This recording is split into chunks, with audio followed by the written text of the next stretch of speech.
115 million Americans are regularly sleep deprived right now. All of the ramifications that come from that, the metabolic ramifications, the immunosuppressive aspects of it, the list goes on and on. It's not good. So what are a couple things right off the top that you think that people don't get when it comes to the quality of their sleep? Yeah, that's a perfect question because there's a bigger picture. You know, we think it's these little things that we can micromanage, but if we step back and look at how all this stuff really works, we start to understand the circadian mechanism, right? We're lined up with the solar day, literally synced up with the entire solar system through our suprachiasmatic nucleus, right? So it's this little aspect that's in our hypothalamus. It's kind of like a circadian pacemaker, and it's determining when all of our biological methods and mechanisms are happening, right? So based on the time of day it is, when we're in sync with this 24-hour solar day, is determining what our digestion is doing, like how robust our digestion is. It tends to be stronger in the day than in the evening. It's determining when certain hormones are getting produced, when our testosterone is getting produced, when our HGH is getting produced, certain neurotransmitters, dopamine, serotonin. All of this is synced up on this clock. Our blood pressure is going to change based on the time of day. The list goes on and on and on. There isn't a way to really escape this system, but we try. And that's kind of the issue today, is that we're kind of hiding out in a way because we can manufacture an artificial daytime at night today, you know, with the advent of lights and all the crazy things we could do with lights. But also we can hide out from the sun during the day, that natural light input, and throw off that synchronicity that way as well. And so one of the ways that we're really wrecking our sleep today is that artificial light in the evening. And there's been a lot that's come forward since my book came out back in 2016. That was the major published version of it. Sleep Smarter. Sleep Smarter, international bestseller. Yeah, right, yeah. 21, I think it's 21 languages it's translated in. Each one a foreign distributor, foreign book deal. It's man, it really helped to change the game, and I'm grateful for that. So these conversations are being had now, and very easy access, easy on-ramp. But I think people are still missing some of the science behind it, because you said it, the CDC just did another report, and they noted that our epidemics of sleep deprivation is now, it's somewhere in the ballpark of about 115 million Americans are regularly sleep deprived right now, right? So, and all of the ramifications that come from that, the metabolic ramifications, the immunosuppressive aspects of it, the list goes on and on. It's not good. Hunger, cravings from not sleeping well. That's one of the things you talked about on the podcast the last time you came on to talk about sleep. Yeah, so it's a master controller of so much of our reality. And so looking at what is one of the things that is really tearing up our sleep quality, it's having exposure to abnormal light in the evening. And specifically, researchers at Brigham and Women's Hospital at Harvard, they did a really fascinating study. And what they wanted to find out was, is reading on an iPad going to disrupt your sleep quality versus reading a regular book? Right? Which they still exist. Dhru has some here in the studio, by the way. It's an amazing new studio. And so what they did was they took test subjects and they had them to read a book for 4 hours on an iPad each evening for 5 evenings in a row. Then they had them do the same thing with a traditional paperback book or a hardcover book. They recorded all the data, and it was nuts. The folks who, during the phase of the study when they were reading on an iPad, this was enough to dramatically suppress their melatonin secretion. They had far less time and efficiency in their REM sleep specifically. So that's rapid eye movement sleep. One of the big things that happens during that phase of sleep is something called memory consolidation, right? So even what people are listening to right now is getting converted into your short-term memory during sleep, right? And so that was getting suppressed. Also, they found that they had a harder time falling asleep. And as a result, they were waking up feeling more groggy and having less energy during the day the next day by being on that iPad at night versus the conventional book. So what's going on here? Well, this is one of these advents that is very new in our society. Doesn't mean that we can't utilize our technology to great benefit for ourselves, but we have to be aware that this is brand new. In the scale of human evolution, this is something that is so new, we have no idea of the long-term ramifications of this because we simply didn't have exposure to light of this magnitude in the evening. At most, we had fire. All right. And we're just talking literally just a few decades ago. That was it. And so today we have this spectrums of light. And what tends to happen is blue light is getting the bad name, right? So blue light is the big villain. Well, some other researchers come out recently, and there was even some data in Time magazine about this, that is actually yellow. The yellow spectrum of light can be problematic. But that particular study was done on lab animals, so on mice, which they're nocturnal. So that hue that's more associated with a different type of daytime, or maybe transitioning from dusk till dawn or whatever, we got to take some of this stuff with a grain of salt. Sure. Bottom line is artificial light of any type is going to throw off your circadian timing system, period. So that's one of the ways that we're really wrecking our sleep, is our habitual patterns of, in the evening, we're on. Some people are like, they're not just on one device, Dhru. I don't know. You probably have done this before too. They're like having a device menage a trois. They've got the cell phone, they've got the TV, they got the laptop, right? So we got all these devices. And what's happening is we're really, again, throwing off this system. So understanding this is one of the things we're doing that's tearing up our sleep. What I want to provide also is, what are some of the little hacks or quick fixes that we can do to help to remedy this situation? So a lot of people have a question now, and Apple's done a good job of bringing awareness to people that, hey, okay, maybe we have night shift mode. But with everything that you've explained, and for those that are not familiar, and I think Samsung recently set this up on their phones, and the phone hue will go more yellow in the evening, and sometimes even provide prompts if you set up the schedule. But with everything that you shared, do you think that's enough? Because some people are like, hey, listen, I got night shift mode, so I can still use my iPad, I can still use my iPhone right up until when I go to sleep. What are your thoughts on that? That's obviously abnormal. It's not something that we're hardwired to associate with in the evening, period. Now, there are degrees. There's good, better, best scenarios here. For instance, in the evening, I've got my blue light blocking glasses. I helped to popularize them, so these companies have been working with me and reaching out to me for years, who have this, kind of rudimentary technology, which is kind of like, it's like a protection in essence. A filter. And so with that said, we don't have too much clinical evidence as to their efficacy when we're talking about these blue light blocking glasses, apps on our computers.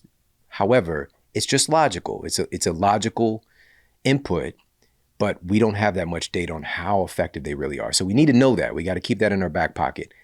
But anecdotally, which we cannot ignore the anecdotal data, folks that tend to be on the computer or whatever the case might be in the evening, having some blue light blocking glasses, they do notice that they fall asleep faster, they have better sleep quality. We can even create this neuroassociation. I know some people, like, as soon as they put those glasses, like the sun goes down, glasses come on, they start getting sleepy. It's like a Pavlovian situation. Yep. And it happens to so many people. So there's definitely some efficacy there.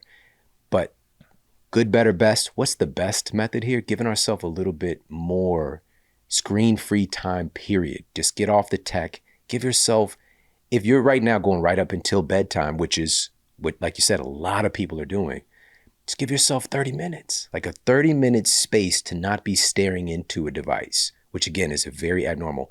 Now, here's the biggest leverage point to this argument.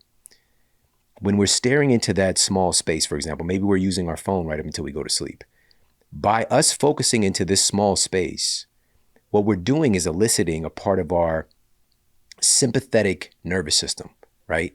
Because if we were to stare at something through our evolution for a long time, we're being hunted or we're hunting, all right? And we need to be on point. We need to have those hormones produced that is going to enable us to move quickly if it comes down to it.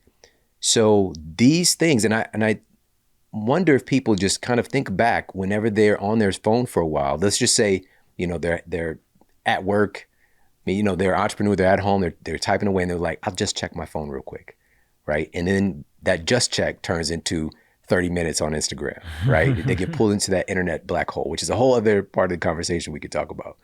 And so now they're scrolling for 30 minutes.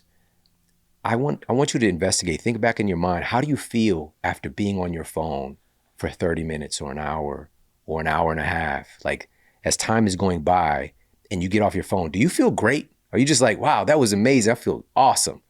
Or are you just like, man, I don't quite feel right. I feel a little bit off. And for most people, they're going to notice like, you don't feel that great after being on your phone for that amount of time. There's so much neurochemistry and so many abnormal hormonal interactions taking place that it's just kind of creating this chemical soup that our body's trying to adjust to. And so bottom line is, yes, we can have our blue light blocking app on our phone, glasses on, but we're still staring into that small space. And it's eliciting a part of our psychology, a part of our biology that's more associated with this fight or flight part of our nervous system, if that makes sense. So again, that's another check in the box of like, let's start with 30 minutes. I'm not saying 2 hours, 3 hours, just 30 minutes. But the problem, as you well know, is that we're addicted. And so if you decide I'm going to give myself this 30-minute curfew and you're used to, maybe for a couple of years, you've been on your phone until you go to sleep and then you lay it right down on your pillow next to you. You got your little, electronic teddy bear there. But if we're going to be honest about this, we're very, very addicted to our devices.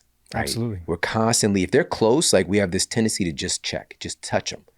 And so a recent study actually found that if it's even in your visual sight, Periphery. Yeah, in your periphery, in your line of sight, it's going to throw off your attention, right? It's pulling away your attention because your brain knows that there's a lot of potential reward there. There's a connection with your opioid system, right? Dopamine is driving that behavior to seek that reward. And with the internet, it's so interesting, especially social media, when you seek, because dopamine drives us to seek things, to seek reward, to discover. It's an important part of human expression and evolution. But if we don't find something, eventually we'll just kind of tap out or we'll go crazy. And so the internet is constantly rewarding us, especially social media, because you seek, I want to see the next thing. Oh, I found something. Seek, find, constantly. And it's just in training that opioid feedback, right? And so with that said, what do we do to supplant this? We have to fill that gap with something of greater or equal value to the phone, which is very tough to do because it's so hyperstimulating. Now, it's going to be different from person to person. This could be simply, listening to a great podcast. You don't have to stare into a screen to listen to a podcast or an audiobook that you really enjoy. That might be something you can do to wind down in the evening, right? Pop on a podcast that you like. Maybe put on your headphones or play it, on your speaker. This could be a time for you to read a conventional book. They still do exist. You don't have to read on the iPad. This is another thing that you could do. Also, this could be a great time to just maybe talk to your best friend. Maybe, you jump on a call, talk to your best friend. You don't have to stare into a phone to do that. Talk with somebody in your household if you're living with family members, right? Especially a significant other. Right. I know, again, which I have a question about after you're done. For sure. And so this is something that has been dwindling away today, this time, this one-on-one relationship. And that could also lead to something that can improve your sleep quality, which is sex. And there's tremendous amount of science on how our sleep quality influences our sexual function and how our sexual function influences our sleep quality. They're deeply, deeply interconnected from the aspects of testosterone, from the aspects of oxytocin, right? So just being close to somebody that you have a connection with, you're going to be producing a lot more oxytocin. And oxytocin is one of those factors that helps to actually, some of the data is indicating that it helps to kind of buffer the effects of cortisol, right? And cortisol is not bad. It's just if it's produced at the wrong time and in the wrong amounts, it can be problematic, right? So it helps to supplant that. And so, we can supplant that. Hopefully that's more entertaining the phone, right? So that's another option there. Maybe it's just hanging out, playing, board game. Maybe it's writing and journaling, whatever. You've got to experiment. Find something that helps you to not feel like you have the internet jitters and you just I got to grab my phone, right? So that's the thing. But just to finish off this point, that's the association with the electronic device, the tech. What about the ambient light? Because the ambient light is what's controlling and influencing that suprachiasmatic nucleus that I talked about before. So a couple of things you could do very simple. They're super popular now. I remember when I wrote Sleep Smarter, I would experience this when I would go to like a nice hotel. They would have blackout curtains. Right. And for me personally, of the 21 clinically proven strategies in the book, that was the thing that I noticed when I got myself some blackout curtains at my house that improved my sleep quality very quickly. So blocking out the artificial ambient light as well, because it's not just your eyes. Your retina is picking up that data. That's most of the data is looking at that association from picking up ambient light through your retina and sending that data to your brain. Your skin also has photoreceptors that picks up light, that picks up information. And one of the ways I point people to, just to understand a logical, like your skin will literally change color when the sun's rays touch your skin. From millions of miles away, the sun is that remarkable that its little rays touch your skin and changes your skin color. All right. Your skin has photoreceptors as well. And researchers at Cornell University took a test subject and they put them into an otherwise dark room, took a light that, and it was the size of a quarter, and placed it behind their knee. And that was enough to disrupt their sleep cycle, right? This light input was throwing off their body, maybe again, all of their organs and their cells are just kind of like, what is this light? What is the sun coming up? I'm trying to figure it out, trying to sort it out, right? And so getting yourself some blackout curtains. This should be Captain Obvious at this point, but not sleeping with the television on, all right? I can't tell you how many times I fell asleep, of course, as a kid watching, I don't know, whatever I was watching. Probably stuff you wasn't watching, Dhru, like, Cinemax late in the evening, you know what I mean? Cinemax After Dark, or whatever the case might be. Actually, I didn't really get to watch that. We didn't have those premium channels, brother. We didn't Me have neither, those. but sometimes, like, every couple of months, they just put them on. Okay, They got put it. them on for you to, like, get that dabble, like, this, you want this, right? So they give you, like, a free week of HBO or something. Man, we was broke too, man. So anyways, not sleeping with the television on, if you don't have to have lights in your room that you're manufacturing yourself, like from an alarm clock, which most people are not even using alarm clocks these days, but maybe you just cover it up, maybe throw a towel over it, or, maybe if there's a dimmer switch on there, just getting out the ambient light in your bedroom itself, make it as dark and cozy as possible. If you do have an issue, some folks have been through stuff and the total darkness is a bit, it can evoke some fear. Maybe we're looking at what are the hues that we evolve with, something closer to fire. And I'm not saying to have a candle burning all night either, but maybe like a salt lamp, and turn the dimmer down. So there's lots of options here, but the bottom line is to, block out the ambient light outside and in your bedroom, and give yourself that screen curfew.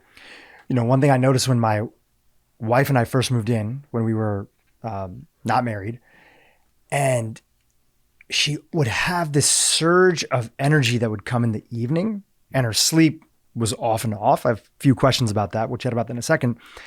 So I started dimming the lights in our place. I started dimming the lights, and especially overhead light. I found overhead light very stimulating for her. And I would try to get at least, the red lights that we had be a little bit more eye level, kind of recreating that sort of evolutionary history of where we kind of came from. And then she'd go in the bathroom, to brush her teeth and shower before bed. And the bathroom light, we didn't have a night lamp in there or anything like that, or a red light. And the bathroom light, which was overhead, she'd take a shower and she'd come out with a surge of energy again, and she'd have a hard time falling asleep. And when we swapped out, I just said, hey, sweetie, let's try something. Let's not use the overhead white, yellow, blue light in the bathroom. Instead, I'm going to stick up this little night light. Let's just do an experiment for a couple of weeks, see what happens. And immediately she'd come out of the shower feeling a lot more relaxed, feeling not as stimulated. We were also putting away the devices too. But something as simple as that was so helpful for us. And it just plays into exactly what you were talking about. Yeah, that's a great example. And by the way, shout out to salt lamps. Like I have a salt lamp in my bathroom that we use in the evening, So this goes into my second question, which is, do you and your wife who have met, she's lovely, amazing. We all just had dinner together recently. Do you guys have different routines, and do those routines ever butt heads against each other?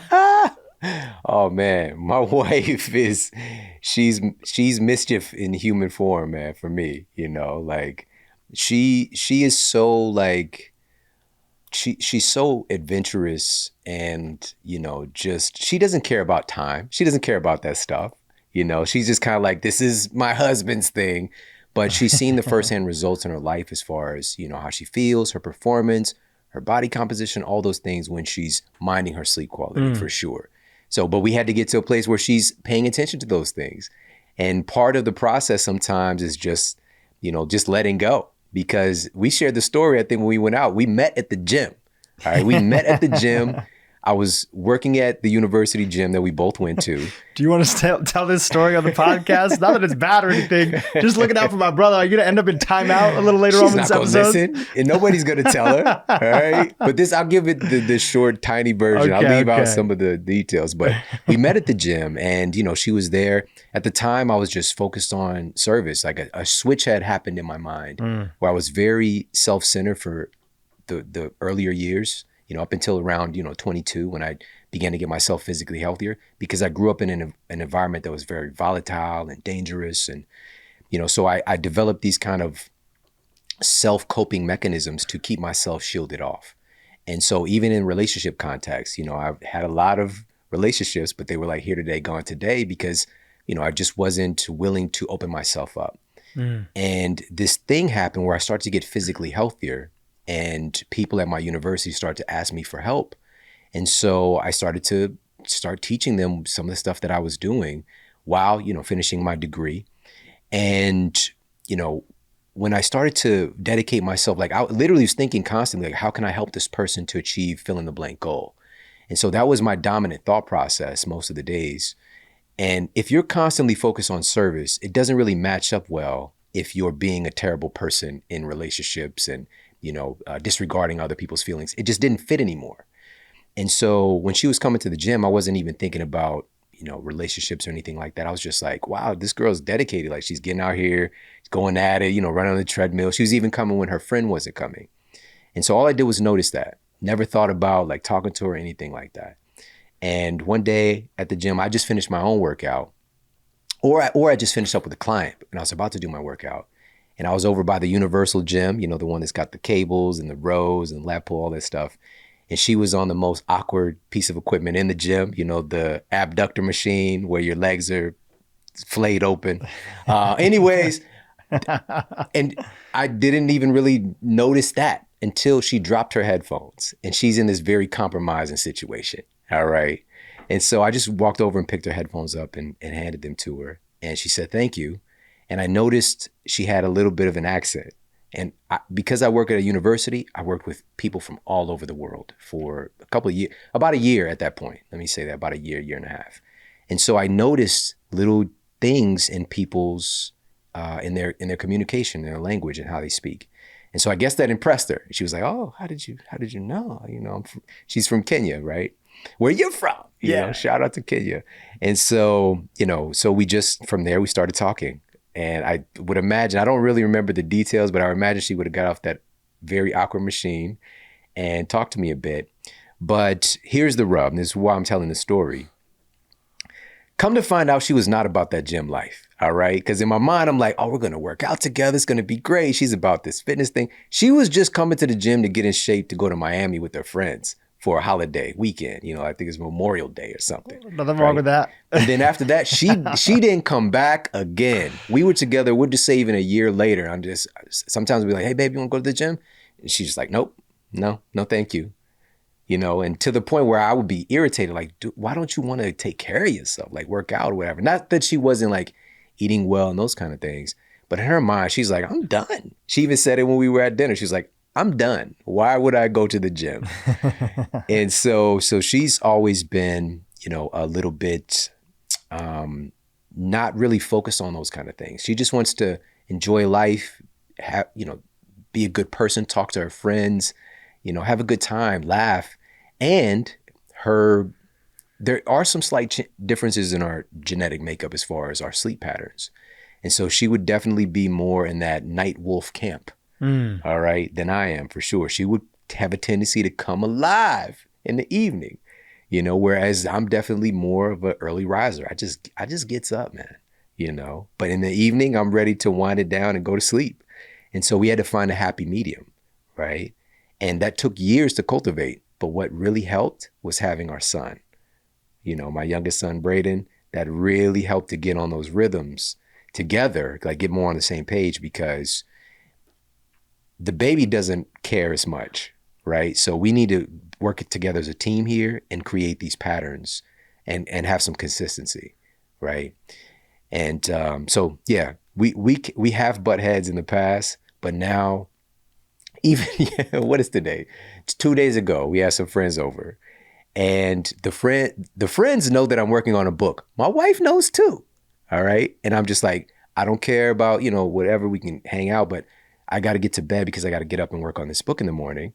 And so my friends asked, like, Shawn, just seriously, no problem at all. What time should we leave? And so it was 9:45. And so we're all sitting around, 9:45 came around. And then my friend was like, okay, it's time to go. And my wife is literally like, whoa, wait, we still got 1 minute.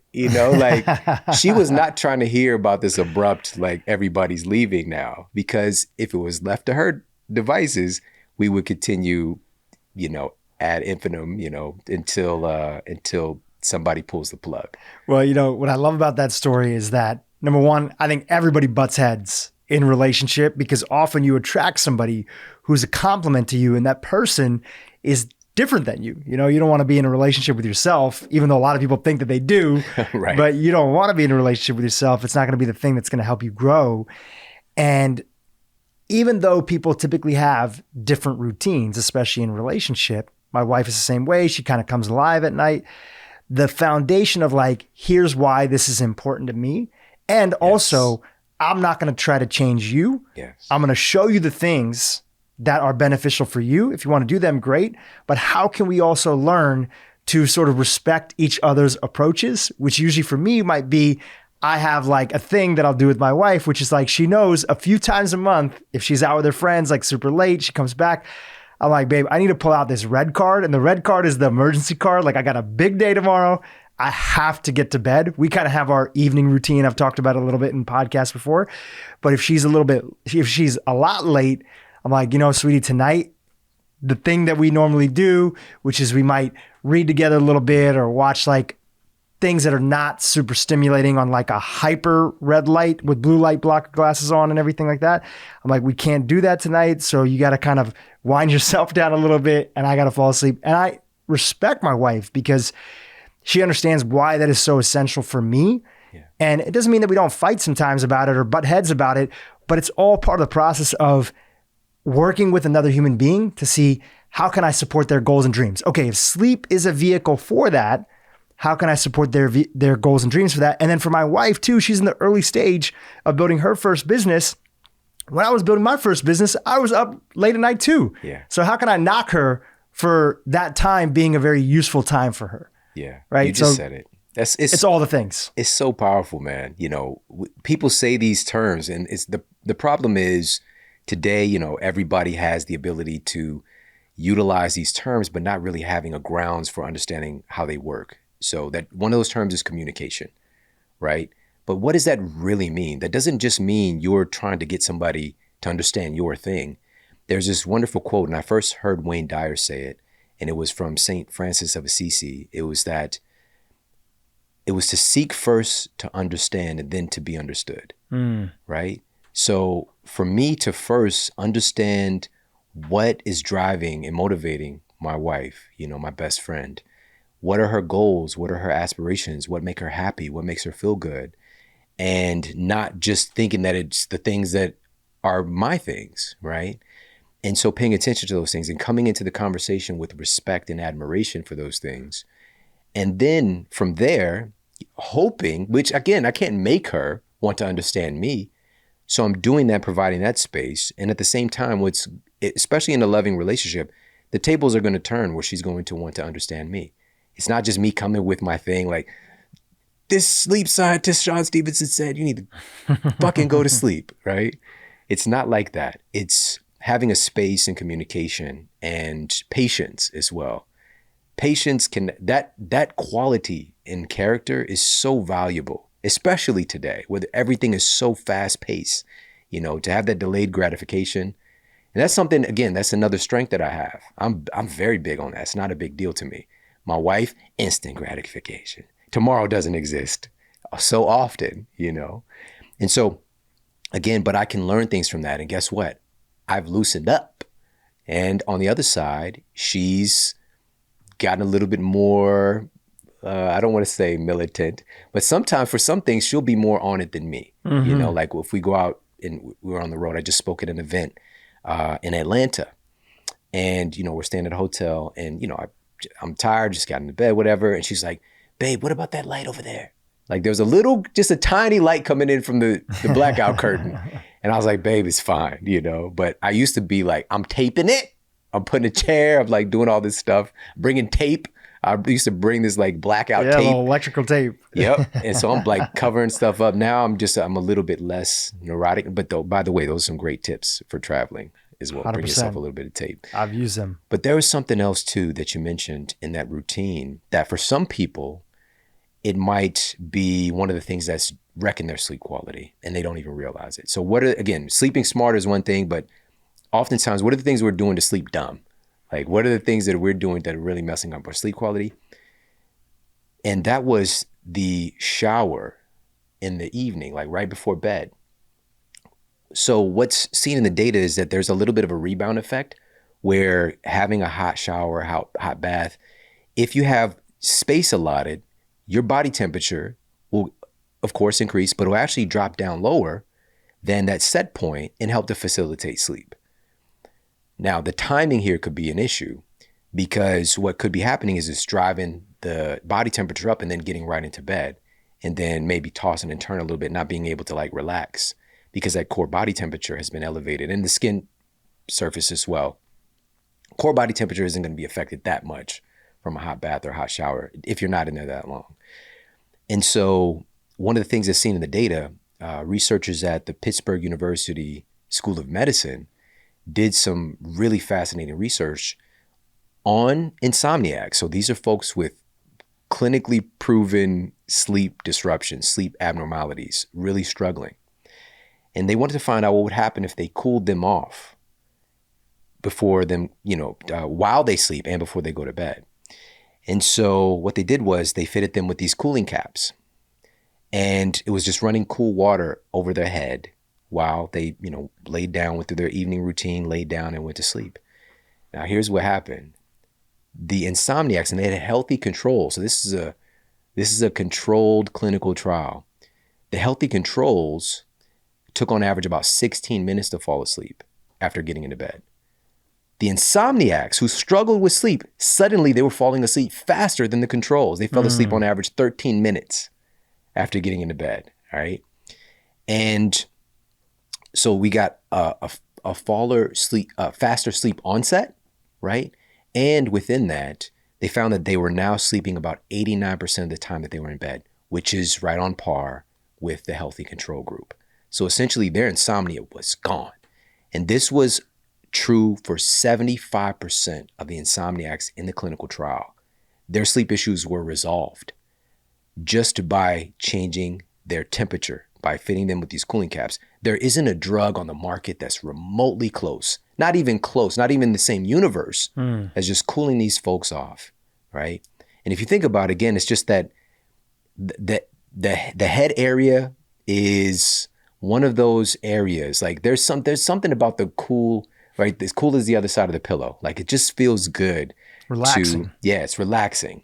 But what's happening, what's seen with insomniacs is that there's difficulty with thermoregulation. So their body being able to manage and control their body temperature in the evening. Now, guess where else in your body is controlling that internal thermostat? It's your hypothalamus, the same place as a suprachiasmatic nucleus. That again is trying to sync you up with the 24-hour solar day, all right? It's literally determining your temperature. That system is getting disrupted from something in their lifestyle. Something is happening that's causing this outcome, right? So even with the cooling caps, we're still treating a symptom, but it's working, right? And so what are some of the other things that could be? It could be exercising too late in the evening. I've seen that clinically. I've seen people coming in, and they're struggling with their sleep quality, sometimes for years. And they got a BJJ class that ends at like 9 p.m. and then they're trying to be in bed by 10, right? And they're just like, and they have their stories like, Shawn, this is the only time I could train, this is the only time. But usually the story is not 100% true.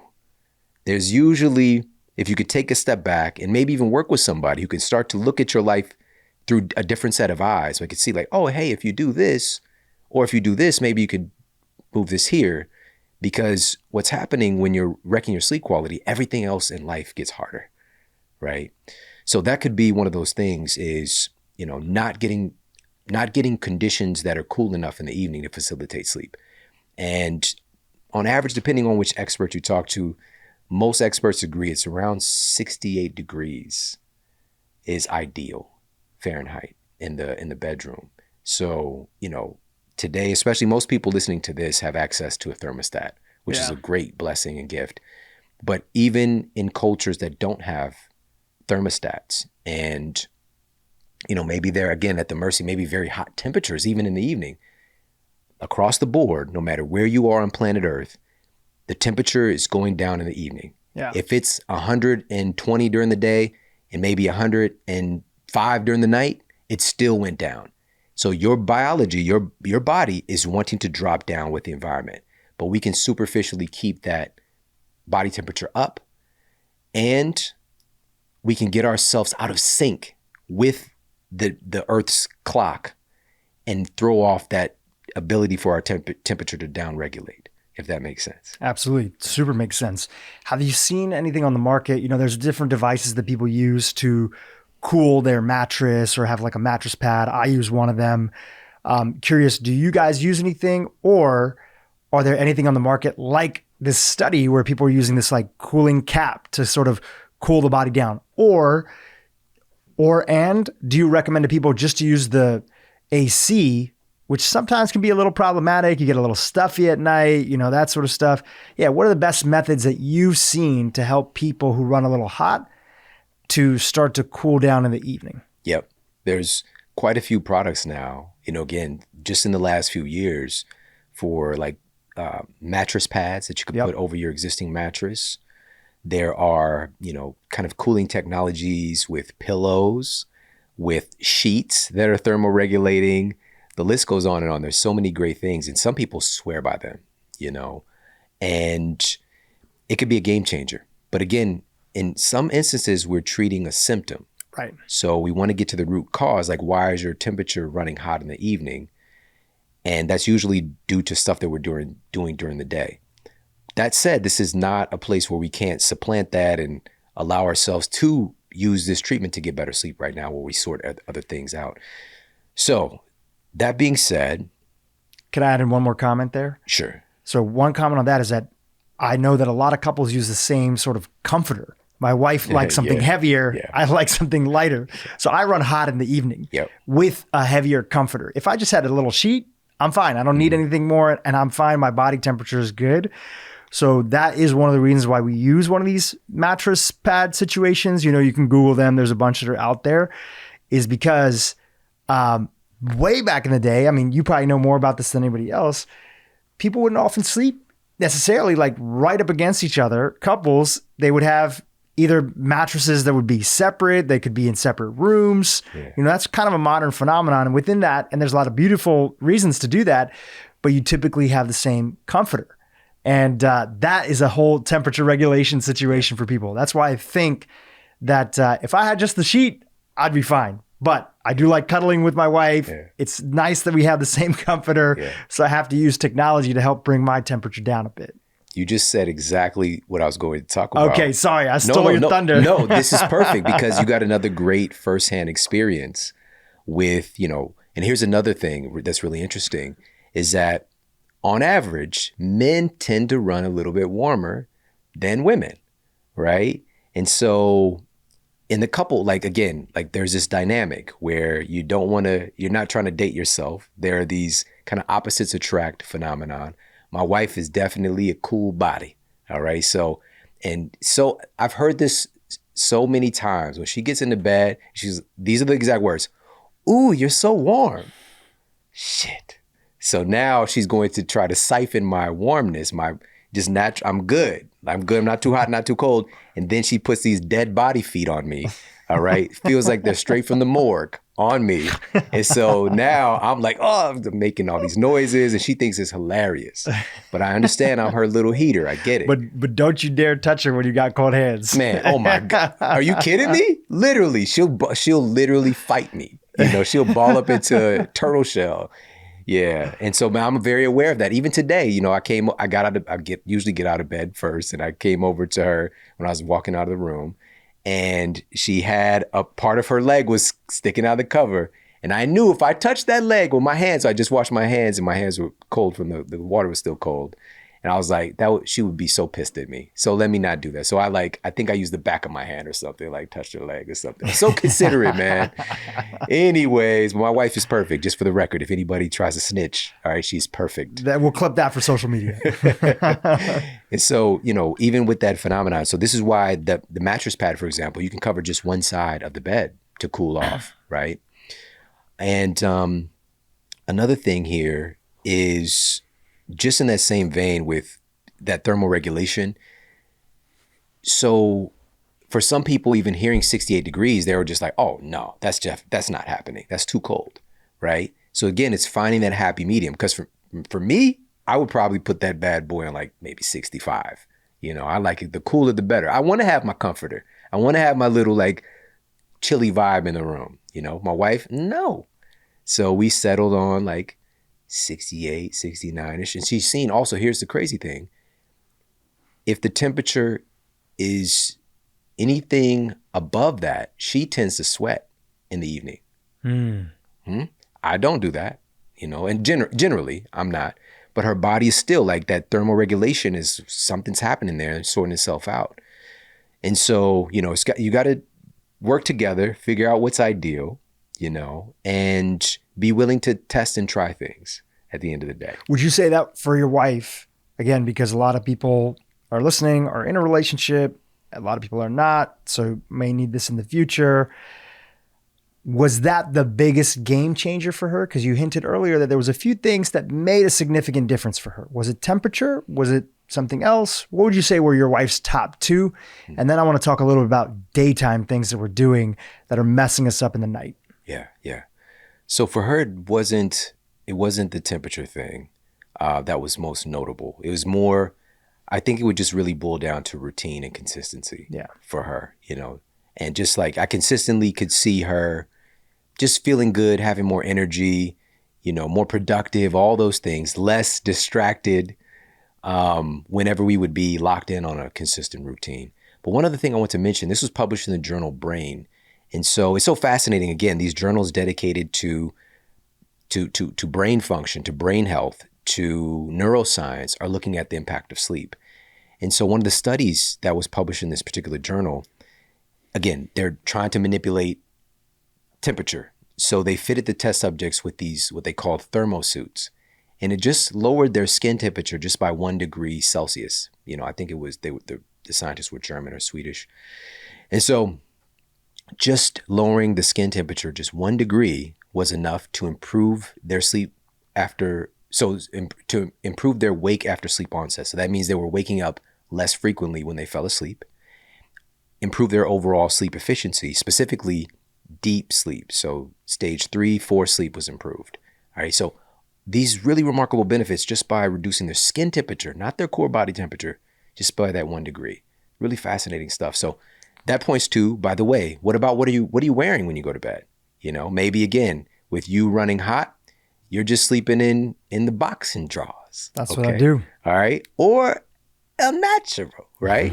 But, maybe she's got some sweatpants on and a t-shirt or whatever, so like even with the clothes that you're wearing could be part of the issue. Maybe you're wearing stuff that's making you too hot and overheating you in the evening, right? So keeping all that. And humans, this is the thing about us, like we love coziness, man. The modern human, we're all about that cozy. All right. So like the warm, fluffy socks, the sweatpants or the tights, right? And, the pajamas, the PJs, like we have clothes for bed, right? And so, but those could be the issue. And there also today, again, there are pajamas that have thermoregulating material. Not saying it's going to drop your skin temperature per se, but that can help your body to, they're moisture wicking, right? And they're not insulating and generating more heat based on that material. So, yeah, but if we want to jump into the daytime now, because one of the big tenets is a great night of sleep starts the moment you wake up in the morning. 100%. All right. So now we're swinging the pendulum back to the other side because we started this episode talking about the suprachiasmatic nucleus seated in the hypothalamus, the master gland of our brain, and how it's constantly trying to sync up our biological rhythms with the 24-hour solar clock. We mentioned how that clock is getting disrupted by our light exposure in the evening, but what about our lack of light exposure to start the day? One of the game changers for a lot of people is intentionally getting natural light exposure in the early part of the morning to help them to sleep better in the evening. A study, this was published in Innovations in Clinical Neuroscience. And the researchers found that the test participants who got early morning sun exposure had a dramatic decrease in their cortisol levels at night. All right, so what they were doing in the morning with sun exposure was helping to kind of optimize their cortisol rhythm, because your cortisol rhythm should go up first thing in the morning. Your cortisol is kind of jumping up, spiking to start the day. That's normal. Just get up and at 'em. Get after it. Go out, handle your business. Through evolution, this would be go and gather, go and hunt, go and, community, connection, all the things. In the evening, it's going to gradually drop down. If cortisol is high in the evening, that's a problem, because in some ways, cortisol and melatonin it's kind of like the antithesis. It's kind of like if cortisol is pushing high, melatonin is going to have a tendency to get pushed down, right? So we do not want cortisol elevated in the evening. And so that was one aspect with the sun exposure. Here's another one. And more science is coming out right. This is like a hot topic right now. And this is sun exposure on your skin and the serotonergic system. So you producing serotonin from exposure to sunlight. All right.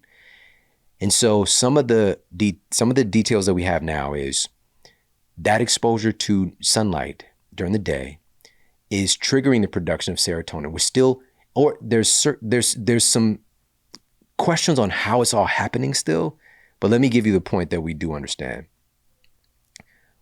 It's one of those things that's helping to set that biological rhythm, because serotonin is a precursor to making melatonin. All right. And so it's like the opening act for your sleep in the evening. All right. So, and also that could be part of the reason it's pressing cortisol down in the evening. Serotonin is associated with being this kind of feel-good neurotransmitter, right? But it's so much more than that. It's a regulator of our sleep, potentially in our biological rhythm overall. But melatonin especially is a huge controller of our biological rhythms. So with that said, we get this serotonin production with early morning sun exposure. We're still figuring out the details on this, right? We know that the early morning sun exposure is going to push down our cortisol in the evening, right? It's another check in the box of like improving our sleep quality. And to top it all off, it's one of those things where the timing of that sun exposure is going to make a world of difference too. So I want to make that clear. Any sun exposure, if you're not getting any, is going to be helpful, all right? But in particular, it's within the first 2 to 3 hours, and I really preface 2 hours of the sun coming up, all right? And so and specifically it's the ambient sun exposure in the environment. You don't have to stare at the sun. We're not talking about that. But if you could get ambient light, sun exposure in your environment, preferably if you can get sunlight on your skin in the early part of the day. This is when the sun is less invasive for people that are concerned about, sun damage and all that, which is another huge conversation where we're more afraid of the sun, which has a small amount of implications, which they're serious. The massive implications is not getting any interaction with the sun, which is literally enabling life on the planet. All right. Like that is the fear, the thing that has helped us to have, we wouldn't have oxygen without the sun. We wouldn't have, plant matter. We wouldn't have life here, period. Like just, come on. All right. So we have to be a little bit more aware and intentional about this because, again, we're very good at taking media and creating this fear mongering. Not to say you should, if you haven't been in the sun, to go out and spend 2 hours in the sun with, super pale skin. I'm not saying that. Or to use protection. I'm saying that our associations are really skewed to where now we're in such fear of the sun and things have been promoted to keep us indoors. And we're missing out on a critical biological input. Sunlight, we know this now, is influencing directly thousands of our genes and influencing epigenetic programs, right? So determining which genes are getting expressed just by sun exposure, and the offshoot from that, vitamin D being another big important component. So to put all this together, what we want to do to leverage this is, if at all possible, I know that people have different conditions, but during the time of year that you can, whenever you can, get outside and get some early morning sun exposure. If your skin is darker, if you're looking for like production of vitamin D and all that stuff, you need more time in the sun. But get up, if you can get yourself just 10 minutes outside, and you can make it, you can stack it. Like you can go out, this can be your time you go out and have your cup of coffee, go out and have your do your journaling, read a little bit, have your breakfast outside. You could exercise outside, which is going to help to support that cortisol rhythm as well, right? And that's another thing. I'm just going to throw this in here really quickly. Appalachian State University, I mentioned this years ago when we talked about this. Appalachian State University did a study to find out what's the best time to exercise to improve your sleep quality. And they had test subjects to exercise at 7 a.m. for one phase, 1 p.m. for another phase, and 7 p.m. in the evening for another phase. They found that the morning exercisers who were working out at 7 a.m. had more efficient sleep cycles. They tended to sleep longer. They had, and this was another really interesting thing, a greater drop in their blood pressure in the evening, right? So again, that's correlated with that drop in that sympathetic fight or flight, right? That relaxation process, right? By exercising in the morning. Does this mean you can't exercise after work at 4 or 5? No, you could do that. Fine. But get some morning exercise in because it's going to help to improve your sleep quality. All right. So yeah, getting some natural sun exposure to start the day is one of the essential inputs that our genes expect from us to help to improve our sleep quality. And you mentioned the right time of year for you, generally speaking too, because sometimes we are here in just outside of Santa Monica, here in Los Angeles. It's a little overcast, but that's still beneficial. Yeah. Do you want to say anything about that? Like in terms of helping people understand just the, even if you're on the East Coast, even if you're somewhere cloudy, it's still beneficial to be outside. Yes. Yes. One of the studies that I was just talking about not too long ago, researchers actually were looking at, and this was looking at cadavers and looking at the seasonal implications of serotonin in their system, and finding that even in places that were more overcast, they still tended to have higher levels of serotonin or their analogs versus people who were not getting sun exposure at all, right? So getting getting outside, even on an overcast day, the sun is still shining through. Many people know you can still get sunburned when it's overcast. Matter of fact, it might even improve the likelihood that you're getting sunburned because of just how the sun is dancing in association with those clouds. But also, if you're looking at, because this would get into the conversation of the different types, UVA, UVB, UVC. UVCs, like we've got this kind of shield around the earth in a sense in the ozone layer. So that's like galaxy level, like outside of the earth. So that's not really a concern. UVB, of all the rays that are reaching the surface of the earth, 95% of them are UVA. UVB is what triggers the production of vitamin D in our system. But so little of those rays are actually getting to earth. All right. This is why being adamant about getting sun exposure at certain times of year, because that's even going to change, right? We've even got this section of the United States that it's going to change from the time of year when you're even getting vitamin D, producing UVB even reaching you, right? So there's this kind of belt around the country, right? And so if we're living in the northern latitudes, we're not going to be producing or getting the types of rays that can help us to produce vitamin D, so we got to be mindful of that. This could be a place for supplementation potentially, but the human body is very good at storing up some vitamin D. So just getting the sunlight that you can. Now this conversation, I didn't know he was going to get into this. With vitamin D, this is going to be a different time of day than that morning sun exposure. So it's just like, I got to get more sunlight. It's like another natural input that we might not be acclimated to. So this is why I'm saying anytime you can get some natural sunlight, it's going to be better than nothing, right? And your benefits are going to be different depending on the time of day. So I want to use that as a jump off point to some of the mindset piece around it. That idea of like a morning protocol, morning routine has been talked about so much in the context of getting sunlight.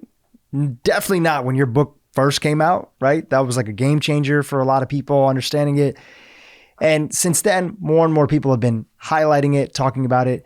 And yet still, I know that there are probably people listening to this podcast today that are like, I know about this. I've heard about this before.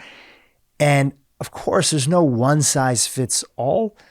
But I'd love you to think about maybe from the hundreds of thousands of people that reach out to you on a regular basis and are testing out these different recommendations that you give on your podcast all the time, Model Health Show, subscribe, link in the show notes. What do you think is just that, right? Just that particular protocol. What are some of the mindset traps or things that people fall into where even if they know it, they don't actually do it on a consistent basis? What do you think's going on there? Oh man, there's a very simple principle here. People want, the reason that we would even entertain ideas like that is that we want better. We want to feel better. We want change. Maybe it's our body composition. We want to see some change happen there. Maybe it's our energy. We want to see some change happen there. Maybe it's our performance at work. Maybe it's our relationships. We want to see some change happen there. But here's the rub. People want change, but they don't want to change that much. They want a new result, but they don't want in their life right now, want to change that much in order to get it.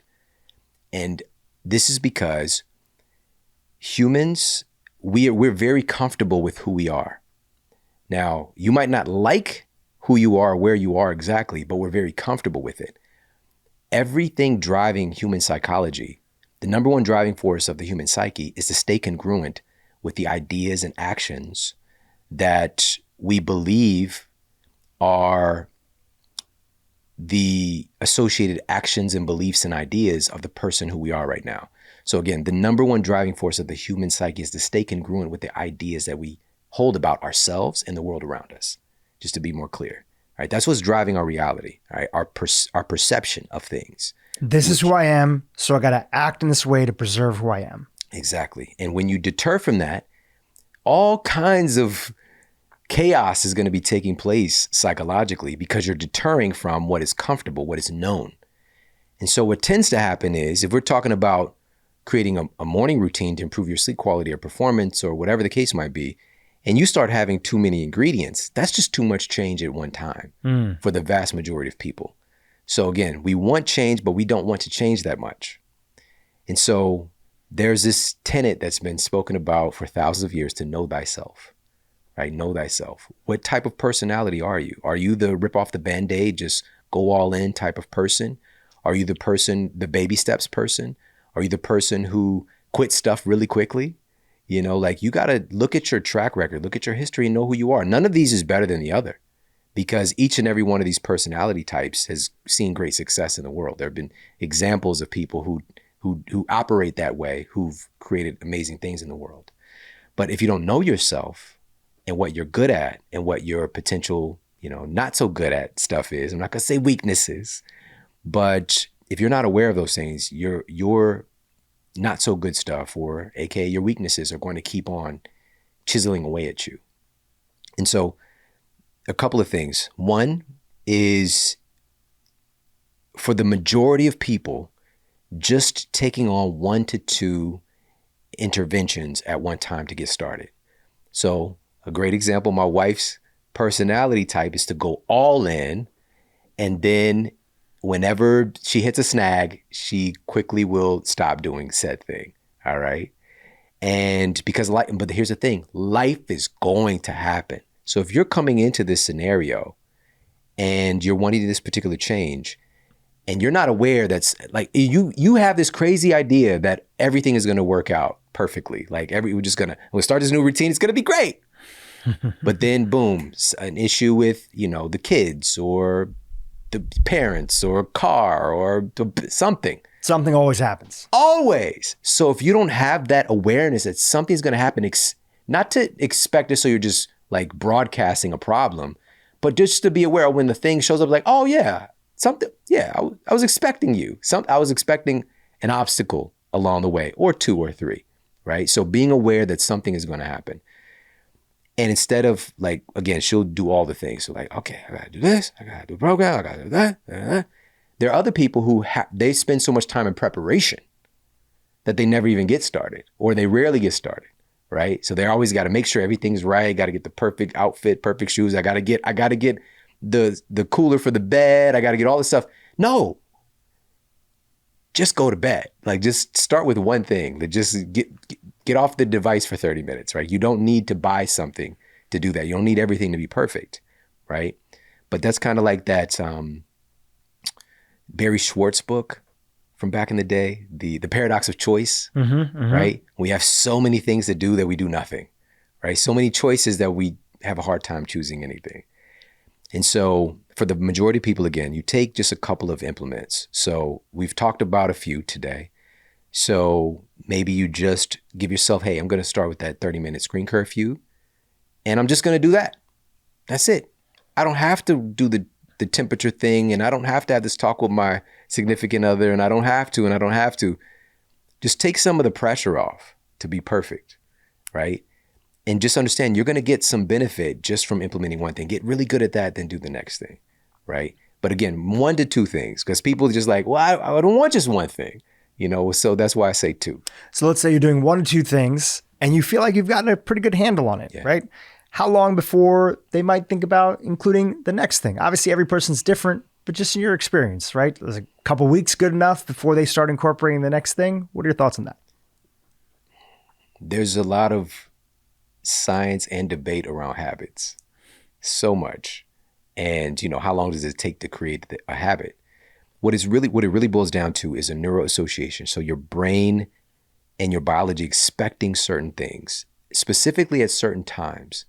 I believe that you can leverage and shift your habits faster if you're putting them on this circadian system, the circadian timing system.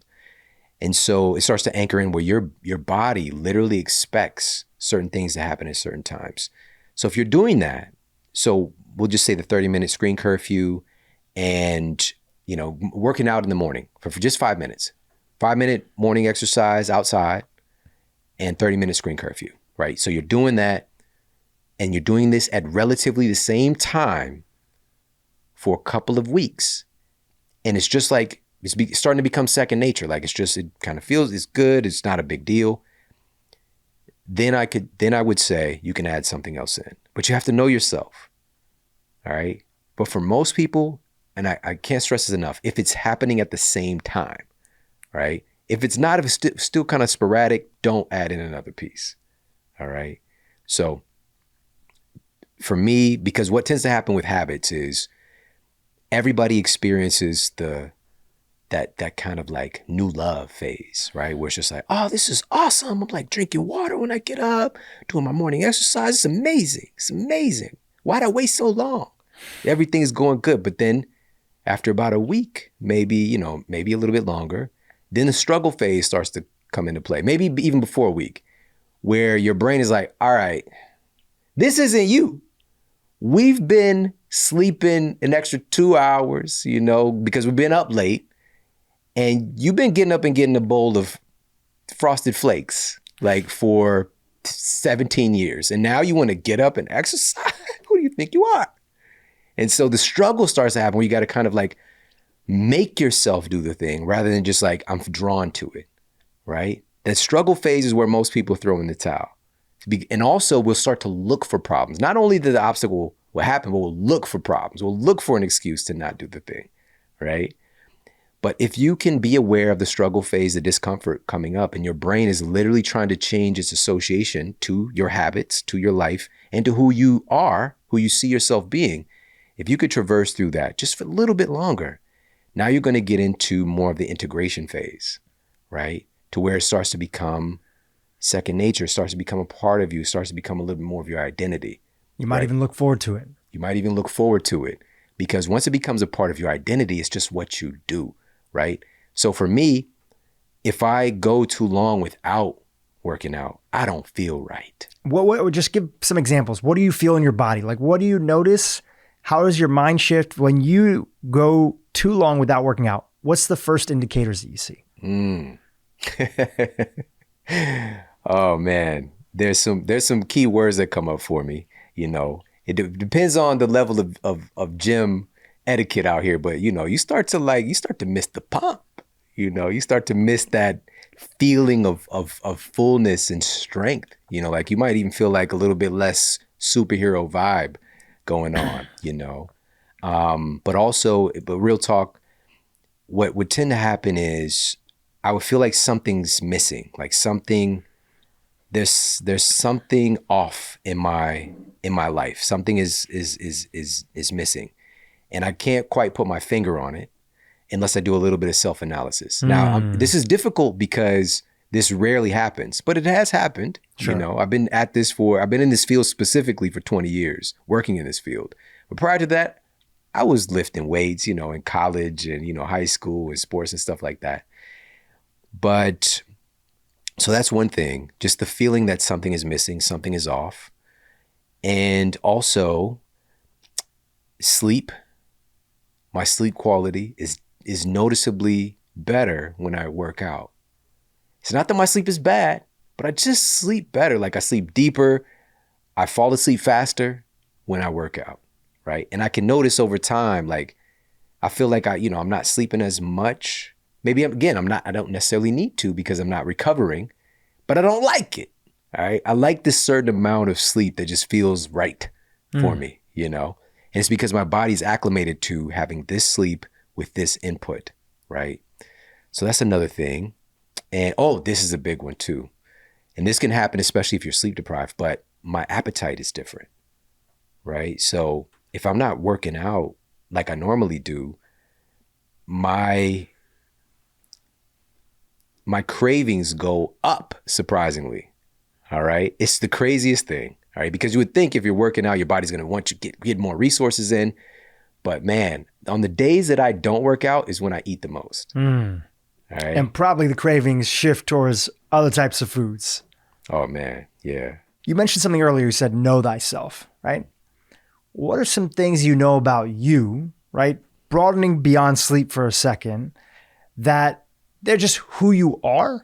And so you've adjusted your general boundaries in the day, could be with routines, could be with work, could be with people, to create enough buffer so you can be who you are. So are there things that you've put in place in your life, systems, boundaries, etc., that allow you to be more of who you are and not let the world distract you from your mission and your goals and dreams in life? I know it's a broad question, but just anything come up for you on that? Yeah. This was not manufactured, but this does come back to sleep because I value feeling good so much. It's such a high priority in my life. And I know what it's like to not feel good, to feel sleep deprived, to feel like, I'm exhausted or I'm not mentally as sharp as I normally am. I like feeling like myself, right?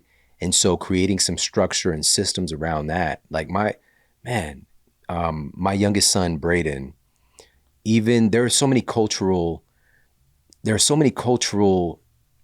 taboos in some ways, but also myths around sleep. Like this is one of those things, unless it's messed up, people don't really talk about it. And even when it's messed up, people still don't talk about it. But we're led to believe that when you have a baby, for example, that you're not going to sleep for the next 5 years. Like, forget about it. But we're also lacking communication and training and support from, like, we don't live in the same tribal construct that we evolved in. Even closer in your culture, like the grandparents are there, right? And oftentimes in the household, right? And so there's support, there's people working together. There are multiple people taking care of the baby. But there are also patterns you got to understand. Even the baby wants to sleep, but the baby wants their needs met, right? And so me coming into this, I'm aware. And so I'm creating these patterns. I know that, for example, we started to create a little bit of a gap from his last feeding, right? So instead of letting him get a little snack from mommy, maybe an hour before bed, just let him be a little hungry. All right. So he really goes to town on lay nipple when he finally gets a chance to eat. Right. And so, but here's the thing, we can't just have the baby just sitting up here crying and everybody's agitated and upset and he's upset and I'm upset and we're all upset. I'm going to spend some time. Let me keep him entertained. Right. So this is great father baby time. Like we're hanging out. I know he's still like kind of looking over, where's that nipple, but I'll engage with him. We have some fun. I get him tired. Right. So I'm actually having him play a little bit. And then he has a really big feeding right before bed, because those needs, like what is the baby waking up for? Changed, food, just trying to get things sorted out, being a new life here in this 24-hour solar day. The body's just trying to sort it out. Let's help that. Let's help the process. And by the way, none of this stuff, there is hardly even a tenet in science that cannot be challenged at some level, And so I'm thinking about even some of our scientific tenets, even physics, right? Laws of physics. Right now we're looking at the strong potential of like different dimensions existing, right? And so are the laws of physics still upheld the same way in this other dimension that might have just something a little bit different as far as their physics? You know what I mean? Like at some point, everything, we're just using our language and our awareness now to communicate. The problem is we act like we know everything and not staying open. And so in saying this, no baby is just going to follow lockstep with these things that I'm talking about. But what we can learn to do as a culture is stack conditions and to support each other. Because what's happening is we're becoming more and more separate as time has gone on. And so, we have a society, we have a social structure that's promoting more of that isolation, right? So even your social media, your online engagement with other people, is still distant. It's still, you're going into this device to experience human connection, which is, again, very abnormal. Not to say that it can't be amazing and fruitful and rewarding and wonderful, but when that's replacing real world human interaction and real world human support, where your family member can actually hold the baby, that's a problem. And so, again, we've gotten more and more distant from each other. We got more and more distance from our community, our neighbors. And so with my son, we had my mom-in-law, man, she really came through, even like making food and all the things. And she's from Kenya, like the culture, she just come through. There's all this food. We don't have to worry, that mental thing is off of our shoulders, right? And it's such a blessing. I'm so grateful for that, because it's something I wouldn't have thought of. But what I did know after working with people for, at that point, maybe 10 years, almost 10 years, is finding a neuroassociation for him. So every night we would play the same music. I put on the same like meditation music, right? And it got to the point where, of course, after putting him to bed for a while, a year, 2 years later, we just go in the room, put the music on, and he goes to sleep, right? Now the problem is today, I'm wondering if he's going to be like 17 out with his friends. He might hear this meditation music and just like, narcolepsy, just fall asleep on the spot. Like, what's up with Braden? But it's creating these neuroassociations, right? Putting him to bed at the same time, if at all possible, right? Just stacking conditions for him, and then it got to, once we started reading with him, in the book, we had the same routine every night. And he was sleeping through the night probably right around 8 weeks. It was getting like 7 hours of sleep, which is amazing, because we're so taught that that's not even possible. And again, that's not going to happen across the board for everybody. we have to open the door to know that it is possible to help your child to get more on a good sleep routine. And also we can work together to sort it out if that's not happening, right? Having family, having togetherness, and making that more of a mandate. And so really, to answer your question, because of my value of feeling good, I've created systems and structures in my life to make sure that I'm getting good sleep at night and that my household has a value on that. You know, like my youngest son, the routine is there. Even today, he's 10 now. And man, just within a few minutes, I can check in on him. That guy is sleeping. He's knocked out, right?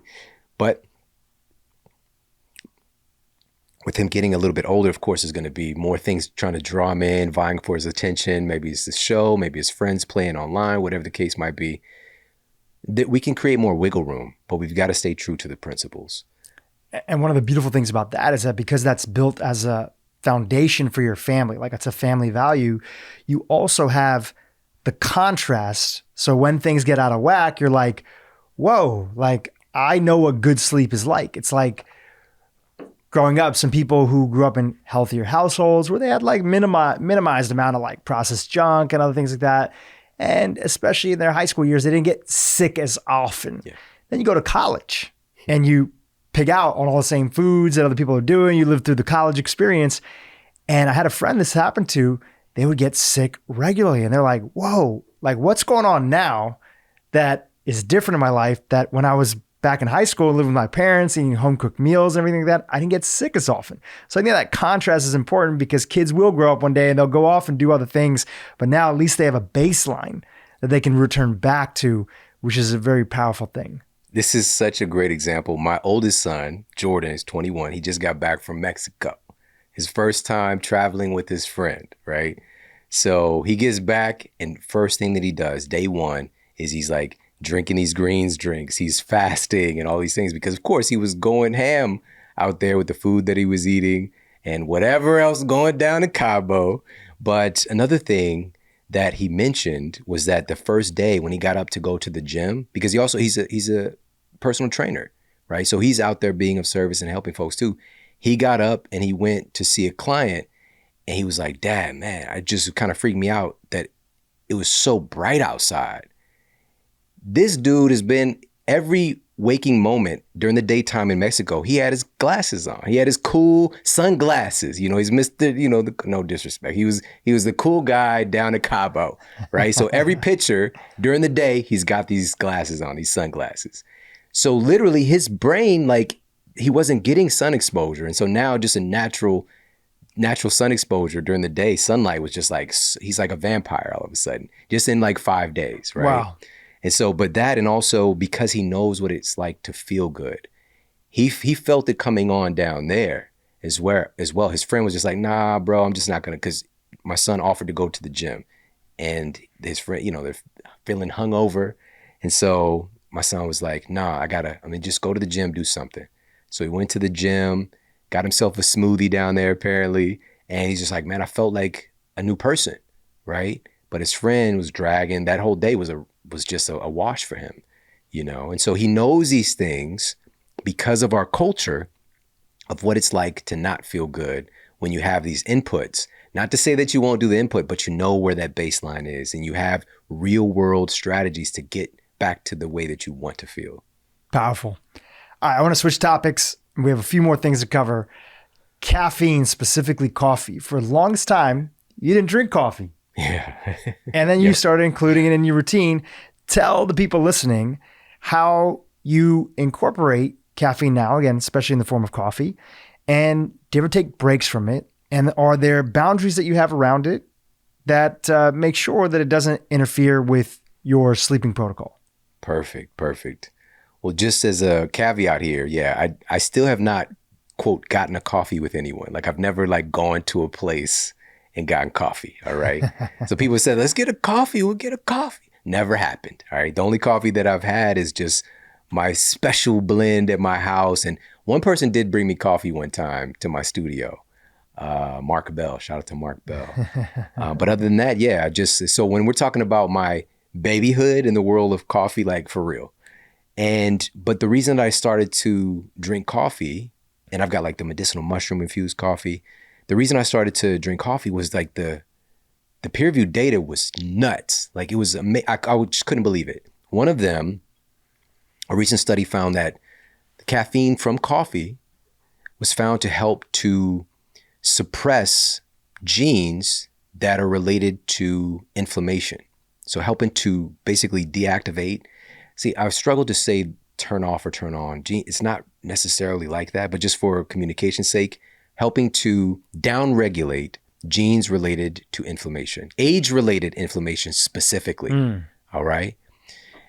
And so there was one particular study that utilized caffeine, not coffee, but caffeine, to find out the impacts that it would have on sleep quality. And so what they did was they gave the test subjects caffeine literally right before they put them into bed. And this was a controlled clinical trial.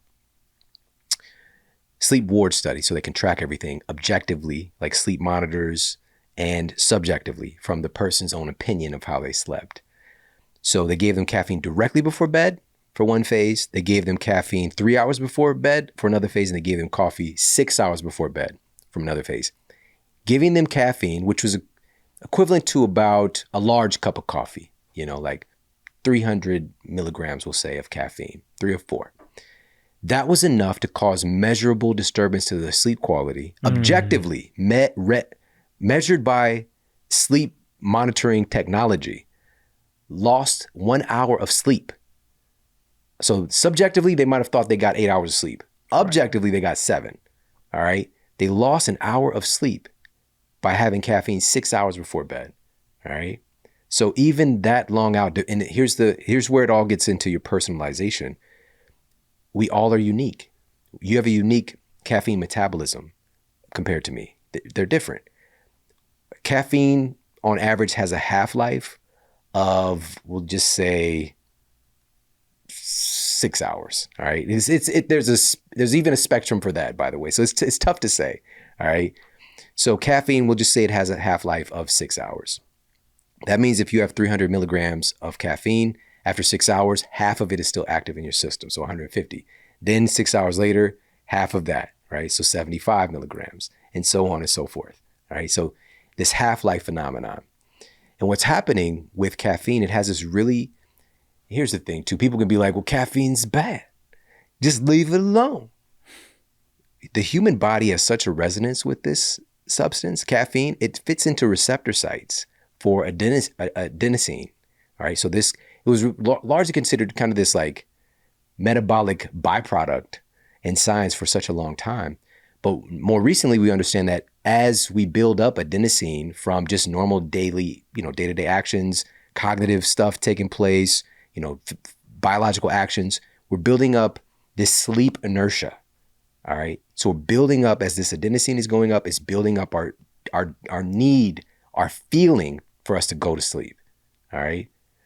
And so caffeine can fit into receptor sites for adenosine. So basically, you're still producing adenosine as you're doing your day stuff, your life stuff, but adenosine can't fit into its receptor sites to start to nudge you to sleep. So you can be tired and not know it because of caffeine. All right. So that's really how it works. And it's also, of course, is a pretty strong nervous system stimulant, potentially, again, depending on the spectrum and your sensitivity to it.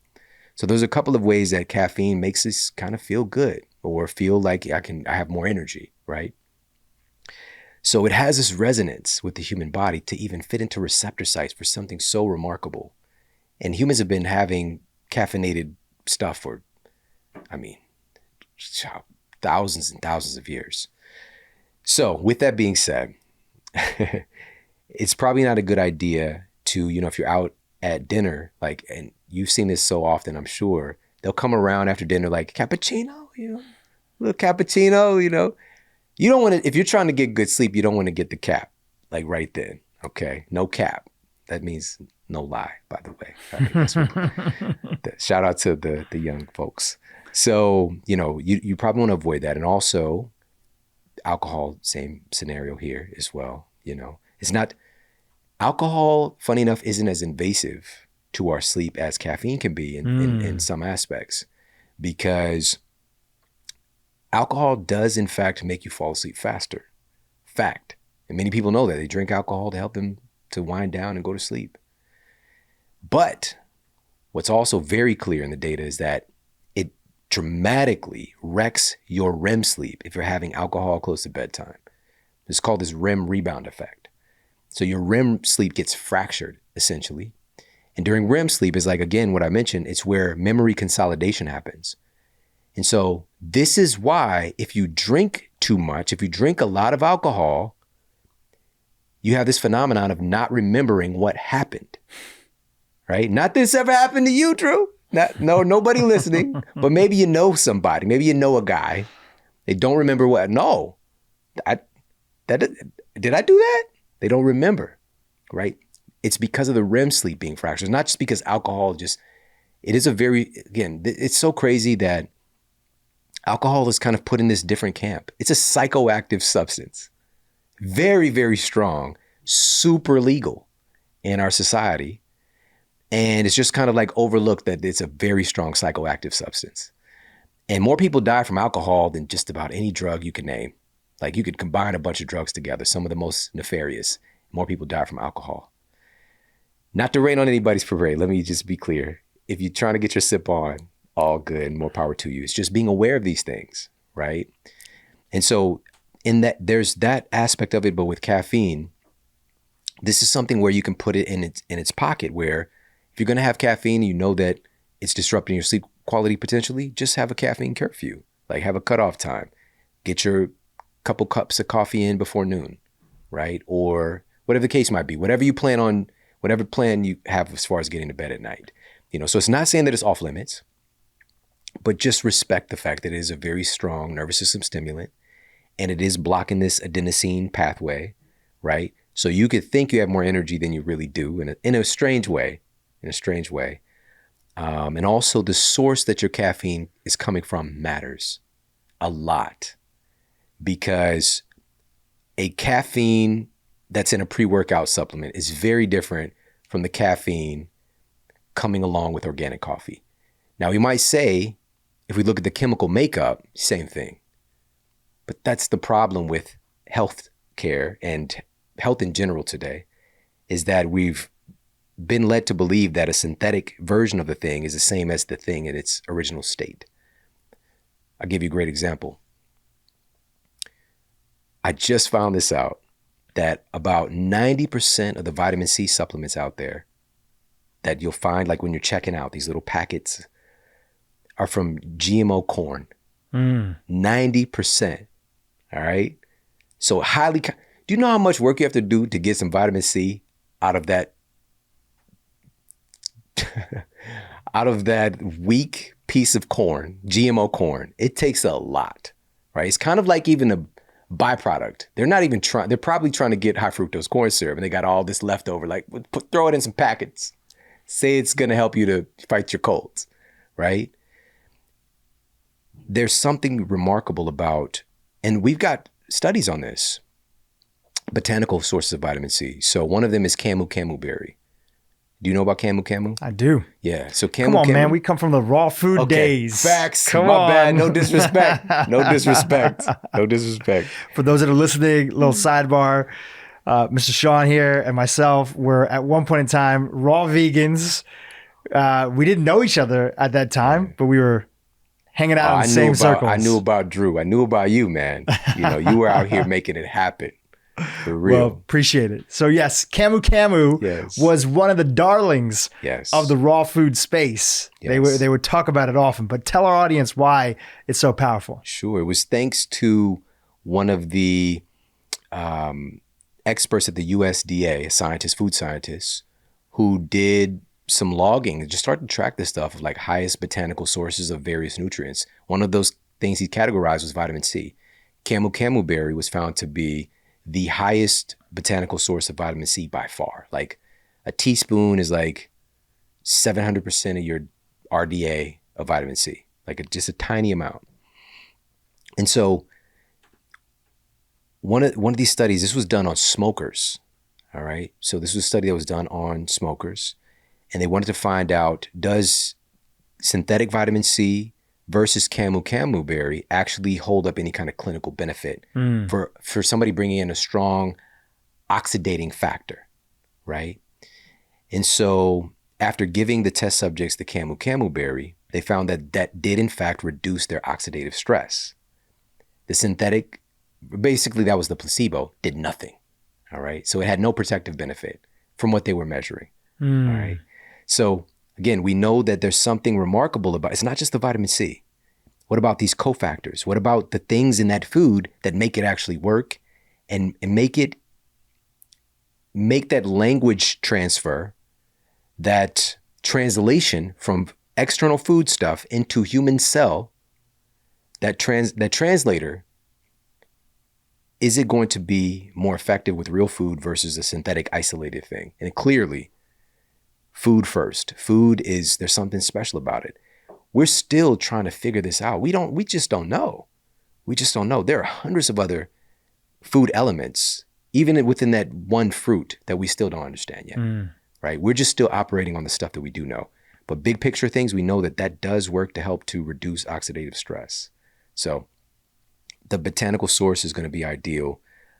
So that was a little bit of a sidebar with the vitamin C, but it's an important part of the conversation as well today, because we've seen there's one peer-reviewed study intravenous for this particular virus that's been on everybody's mind the past couple of years, and seeing a remarkable protective effect with vitamin C. But again, like, this is not even necessarily the good stuff, right? So, but lots of people coming forward like say, make sure you get your vitamin C, make sure you get the vitamin D, all this stuff. We've got tons of studies on it now in some of the most prestigious peer-reviewed journals. That source matters in particular. And by the way, that study on the male smokers that was published in the Journal of Cardiology, and the intravenous vitamin C study that I mentioned in association with this virus was published in Pharma Nutrition. So folks can easily look that up. And what it was found to do is to help to reduce the impact of the cytokine storm associated with the virus by upping the person's vitamin C. So for you, you mentioned these whole food forms. Are you primarily looking to include them in your diet? Any things that you're a fan of? Feel free to mention products or anything like that. Like, do you feel like your diet is the core base, which we know, right? You said food first, but are there things that you're including in, especially because you're saying botanical sources, are there things that you're including in that are that extra insurance policy or things that you might pulse in at different times? Do you feel like, I'd love to hear your thoughts on that. Yeah. Listen, being in this field, and as you mentioned, I've gone through the spectrum, even doing a raw vegan protocol for a couple of years. And I lived in Missouri, cold winters, and I didn't have no cooked food. I go 100% on the stuff I do. Keto protocols, I'll do stuff for at least a year at a time. Vegetarian protocols, paleo protocols, the list goes on and on in my experimentation. Through those times, especially when I run into energy barriers or performance barriers, cognitive barriers, I'll reach out like, let me try and supplement this thing. So maybe doing a vegan protocol and I run into an energy barrier or some kind of benefit, some kind of performance metric that I'm used to. I'm just like, okay, well, let me try B12 because that might be a deficiency, right? Or DHA, right? Which you're not going to get unless it's coming from an animal product. And so I experimented with, I can't even tell you how many different supplements over the years. Like it's a problem. But because I've done so much of that, I deeply, deeply understand that it's a supplement. It's to supplement an already healthy diet. It cannot fix problems when it's kind of like the food is a big mover. It's like a boulder.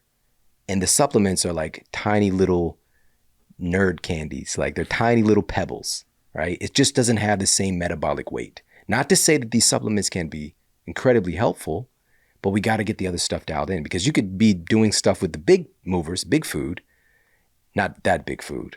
We don't want to talk about them, but with the big movers, the whole food that is just basically counteracting the supplement that you're spending all that money on, right?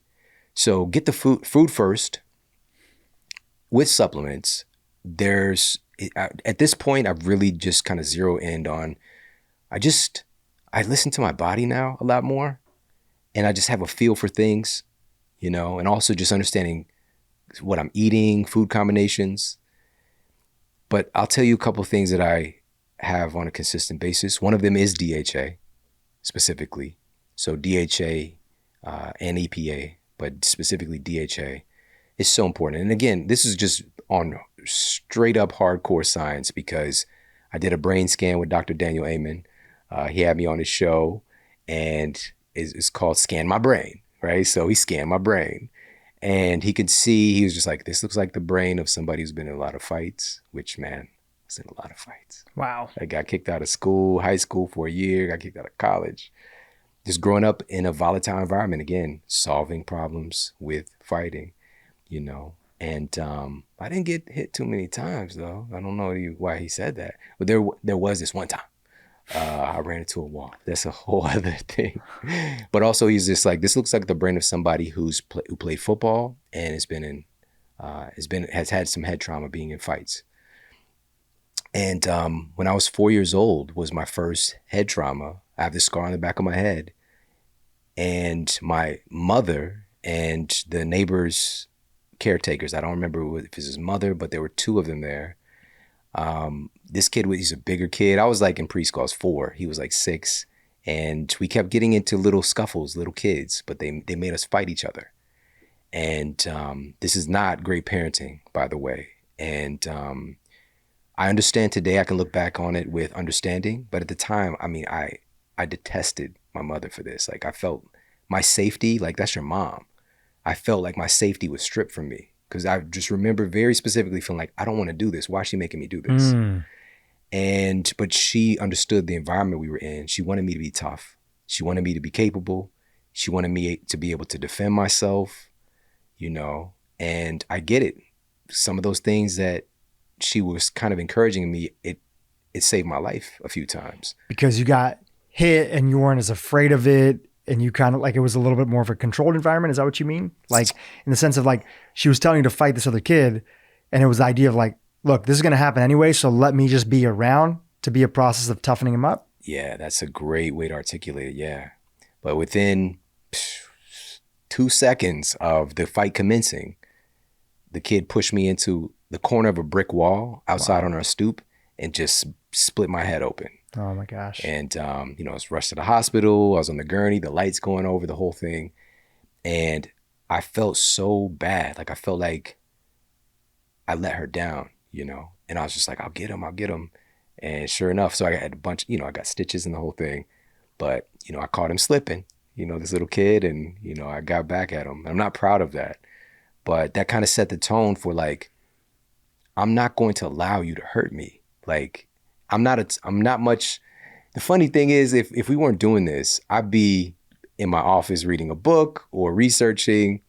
Unless somebody asks me stuff, I'm not the guy that's out like talking and trying to like, move the crowd unless it's called upon, But so I don't really talk like in all those scenarios, like being in the environment, people talk crazy. It's a lot of, there's a lot of shit talking, not me.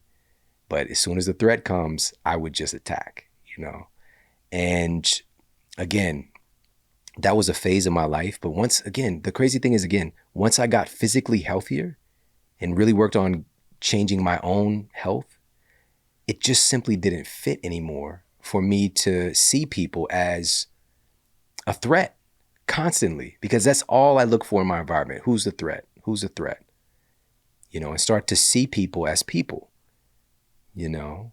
and not just that, like I went from being self-centered to other-centered, which that's not necessarily good either, as a phase, because you can become so concerned about everybody else and helping others that you lose yourself.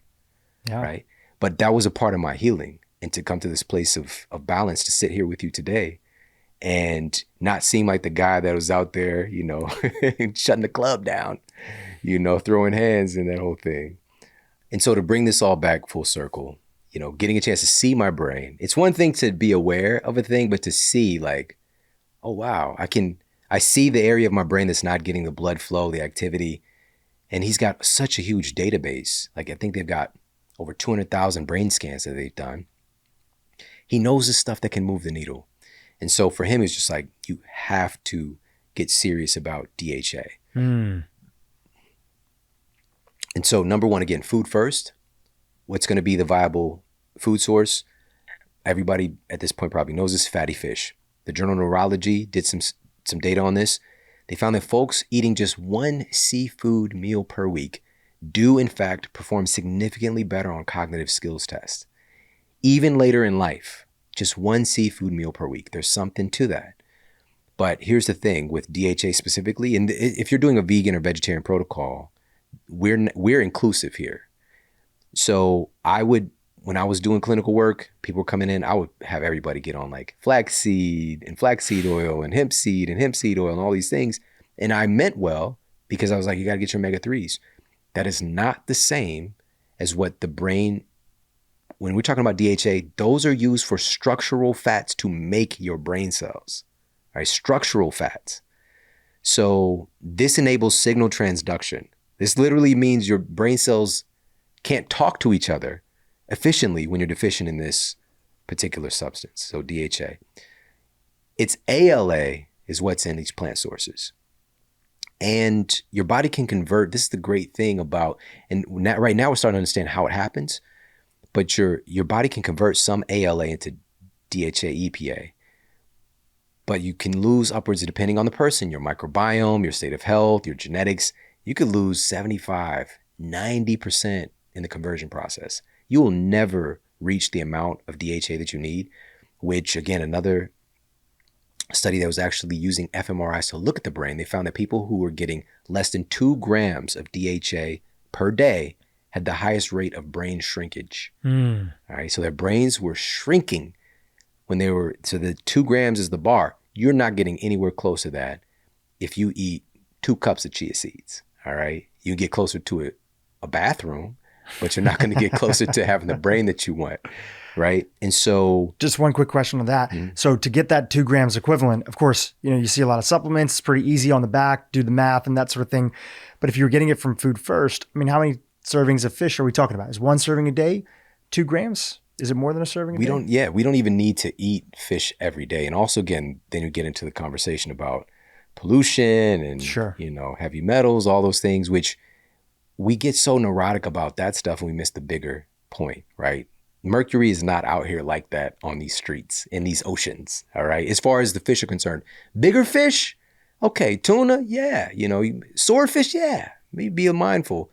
But salmon, you don't need to worry as much, Trout, again, like the smaller, well, salmon can be big as hell too, but so also you got to think about where are the fish at as well. A river versus the ocean, fresh water versus salt water. There are all these other factors, but people are just shun the fish because, I heard mercury's going to kill me, right? Or being hyper-focused on microplastics, which at this point in time, not that we shouldn't be concerned. I'm probably more concerned about microplastics than mercury when, food supplies and sources. And it's pretty ubiquitous. So you do the best you can. Yeah. I think just taking it back to like the book Sleep Smarter, one of like the key sections inside of there is that don't let perfection become your enemy. Yes, exactly. And so, I mean, when it boils down to it, maybe 2 to 3 servings, we'll just say 6 to 8 ounce servings of a high quality fatty fish source a week would do it. So one clarification on that. So you probably were incorporating that into your diet, but because you had that extra damage that Daniel Amen saw on this SPEC scan, I believe they're called, you needed more on top of that. Yep. Okay. Got it. That and some other things he recommended as well. And so, but also because it's a food source, just from my experience, I'm going to give more credibility to that DHA, even if it's lower than what's in this capsule. I'm going to give a little bit more credit in the bioavailability, just a little bit, again, because our association. But with the fish sources, you want to make sure the supplement sources that it's processed. You really got to do your homework with the company you're buying from. All right. It's super important. Making sure that it's the protection. The omega-3s are very delicate. Super sensitive. Yeah. So, and even when you're cooking, you don't want your fish well done. You don't want the salmon to be, well done. It could have, you could medium, is cool, but we don't want to just overcook the fish as well. So with vegetarian and vegan approaches, we can have some chia seeds and hemp seeds, that kind of stuff. But here's the thing. We've got to make sure we get that DHA, however, by any means necessary, from the plant kingdom, right? So instead of fish oil, maybe we can go to krill oil, which is a microscopic shrimp. I'm saying shrimp quietly because the shrimp part could throw us off, but it's microscopic, okay? Maybe that fits in your line of ethics. But then from there, at least today, get yourself some algae oil. Please do your brain a favor. But I got to tell people this. I'm not that guy that's just going to be saying something because it sounds good. We don't have much, if at all, peer-reviewed, randomized controlled trials on algae oil being effective as a source of DHA. We know that it's in there.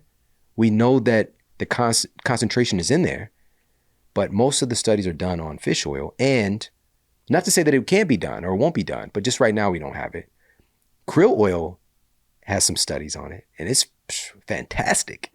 The astaxanthin in there is so remarkable for so many other things, but also protective of the omega-3s that are in there too.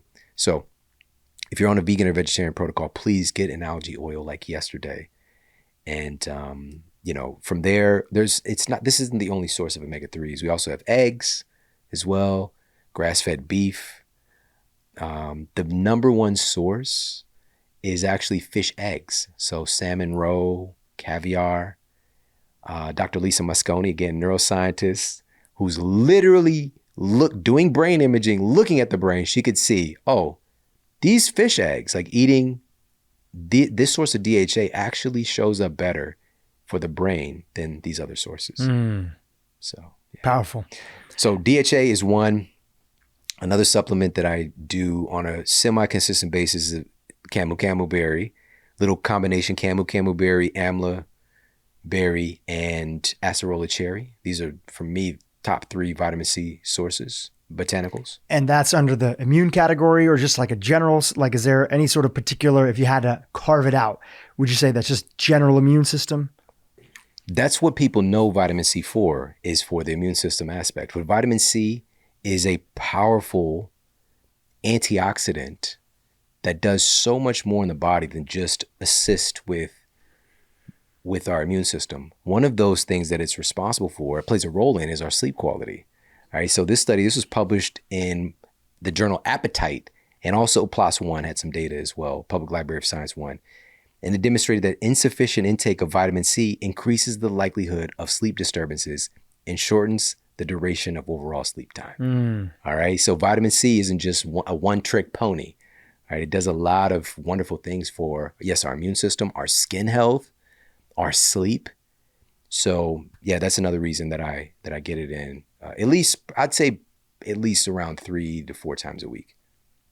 Beautiful, important and helpful recommendations, because I feel like one of the things that I always have super appreciated about you never feel like you have any pressure, and this is the authenticity of the Model Health Show, to make your routine sound any more complicated than it needs to be. Some people, even well-intentioned people, not knowing it, talk about their routine in a way, and with supplementation, sometimes it can feel like a competition, like how many supplements are people taking, or their breadth of knowledge, or maybe they were taking it at some point in time, but they're not taking it right now. And again, my question is just for you, and what are you doing? Because that's helpful for people to know. So thank you for providing insight on that. I want to connect it back to extended sleep a little bit more so, because you were talking about camu and the sort of acerola cherry. We talked about a few beneficial supplements on top of a proper foundational things that we were saying. Most are free to super low cost tools that people can incorporate for their sleep. But give us a skinny again, or the reminder about supplementation for improving our sleep. What works, and maybe even a couple things that might be overrated that you see out there. Listen, you can get the best mattress. You can get the cooling pad. You can get, your sun exposure in the morning, your exercise time, right? You can do all of these external things. If you're not bringing in the base nutrients, so I'm talking about the key nutrients that build your sleep-related hormones and neurotransmitters, It's all made from food. All the stuff happening within our bodies is literally made from food. And if you're People not forget bringing that. That's so simple, but people forget that. Yes. If you're not bringing in the building blocks, like again, you're still going to struggle to have the magic happen. And so with that said, one of the biggest biochemical movers, prerequisites for building these sleep-related pathways, hormones, neurotransmitters, processes is magnesium. It's crazy how many different impacts that magnesium has on our sleep quality and just so many other aspects of our lives. You know, it's now stated that around 600 biochemical processes are reliant upon magnesium. Let me give a big one. When I was in my university class and I was taught about ATP, right? The energy currency of the body that everybody talks about. It's on the tip of everybody's tongue. ATP is not biologically active until it's binded with magnesium. It's MgATP. These two things have to be together for it to be biologically active. I was not taught that. I paid for that education. They did not tell me that. How important this particular electrolyte is. It's in the category of electrolytes. So these are minerals that have an electric potential, right? So a conductive capacity. And this is how all of our cells are talking to each other, is this kind of electrical conduction. You know, our bodies are really just phenomenal. If you look at a heart monitor, that you're seeing the electrical output of your heart, all right? But we're so disconnected from these things. And then we hear the word electrolyte in our culture today, we think of Gatorade. You know what I'm saying? Like, it's just, there's this break in our awareness. So this was a placebo-controlled, double-blind clinical trial. And this was published in 2012. And it found that improving magnesium levels appears to, number one, improve sleep efficiency. So we go through our sleep cycles more efficiently, improve melatonin function. So it's not just that you're making it, but is it actually doing the job that it needs to do? Reduced cortisol levels and reduced wake after sleep onset. Magnesium. So food first, dietary sources, pumpkin seeds, avocados, anything green is going to be a decent source of magnesium. So spinach and chard, but also what's in these categories of these superfoods, spirulina, right? So, but supplementation for a lot of folks is going to do them some good, but you just got to be mindful. There's so many different types of magnesium as well. This is where we get into such a complex thing that nobody has the right answer to right now, but it's good that we're experimenting. We're trying to figure it out. Because again, in my nutritional science class that I paid for at my university, when the teacher was telling us, oh, you need to make sure that you get your essential vitamins and minerals. What the hell does that mean? There isn't just one vitamin C, bucko. I'm just saying bucko to him in my mind back when I was 17, 18 in college. But you know, there's different types of vitamin C. There's different types. People know about B vitamins, for example. You know, B12, B6. There's different types of B vitamins. But even within B12, there's multiple forms of B12. All right? I didn't know that. There's multiple forms of vitamin D, right? There's multiple forms of magnesium. Okay? There's magnesium sulfate. There's magnesium citrate. There's so many different types of magnesium. So now some supplement formulations are like giving you a spectrum of different types, right? So, you know, there might be like 5 or 6 different forms of magnesium in one supplement. Or a company's framing it like, no, this is the one. This is the one that you need. Like it might be a magnesium citrate, right? Which it does help with that relaxation response. But I'm not advocating for this, by the way, because some people know about magnesium. They're like, that's not the one. But there are products that are just that. Right? And I'm not going to, well, you say names, but it might be magnesium calm, right? Calm's in the name. That citrate is going to pull more water to your bowels. And so it's going to cause, if you have even a little bit more than your bowel tolerance, which could be that same amount that's recommended, the 2 teaspoons, that serving. Maybe you give 2 heaping teaspoons on accident. And next thing you know, you're chitting all day. All right. You got to keep running off to the bathroom. Right. And you might be losing electrolytes because now you have diarrhea. Right. So you got to keep these things in context. So can I say the best supplement for magnesium? I can't say it. But shout out to the people that have dialed it in, or they're part of a good company that's figuring this stuff out? We still don't know. And here's the reason why. The type of magnesium that you might need is going to be different from you versus someone else as well. We got to keep that in mind. This is why food is so wonderful, because you're getting a spectrum of these different forms of magnesium. It's not just one form of magnesium in that chocolate. There are different forms. And it informs your cells in a different way than a synthetic version can, right? And I'm also a big fan of topical magnesium too. I just put some on last night. So because through the skin, your skin absorbs magnesium pretty well, but especially if it's a great product that's done right. And also you can only absorb as much as your body needs.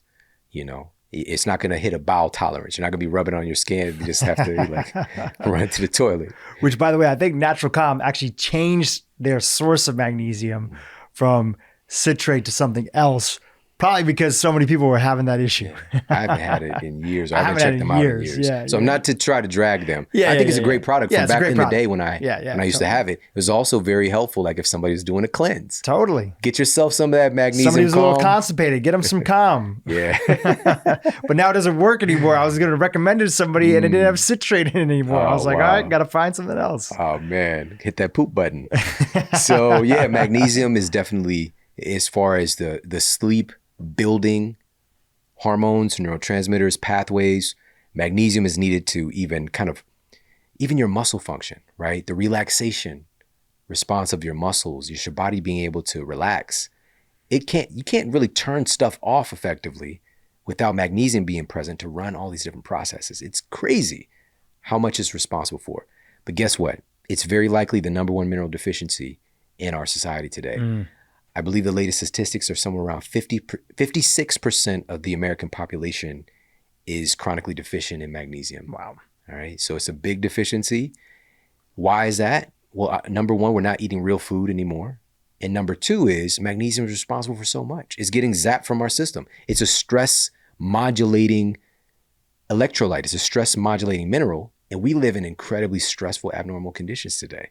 So your body, it's just getting zapped from our system. And probably too, we have no affiliation with this company at all. We're just fans of Mountain Valley Water, and they've been around forever.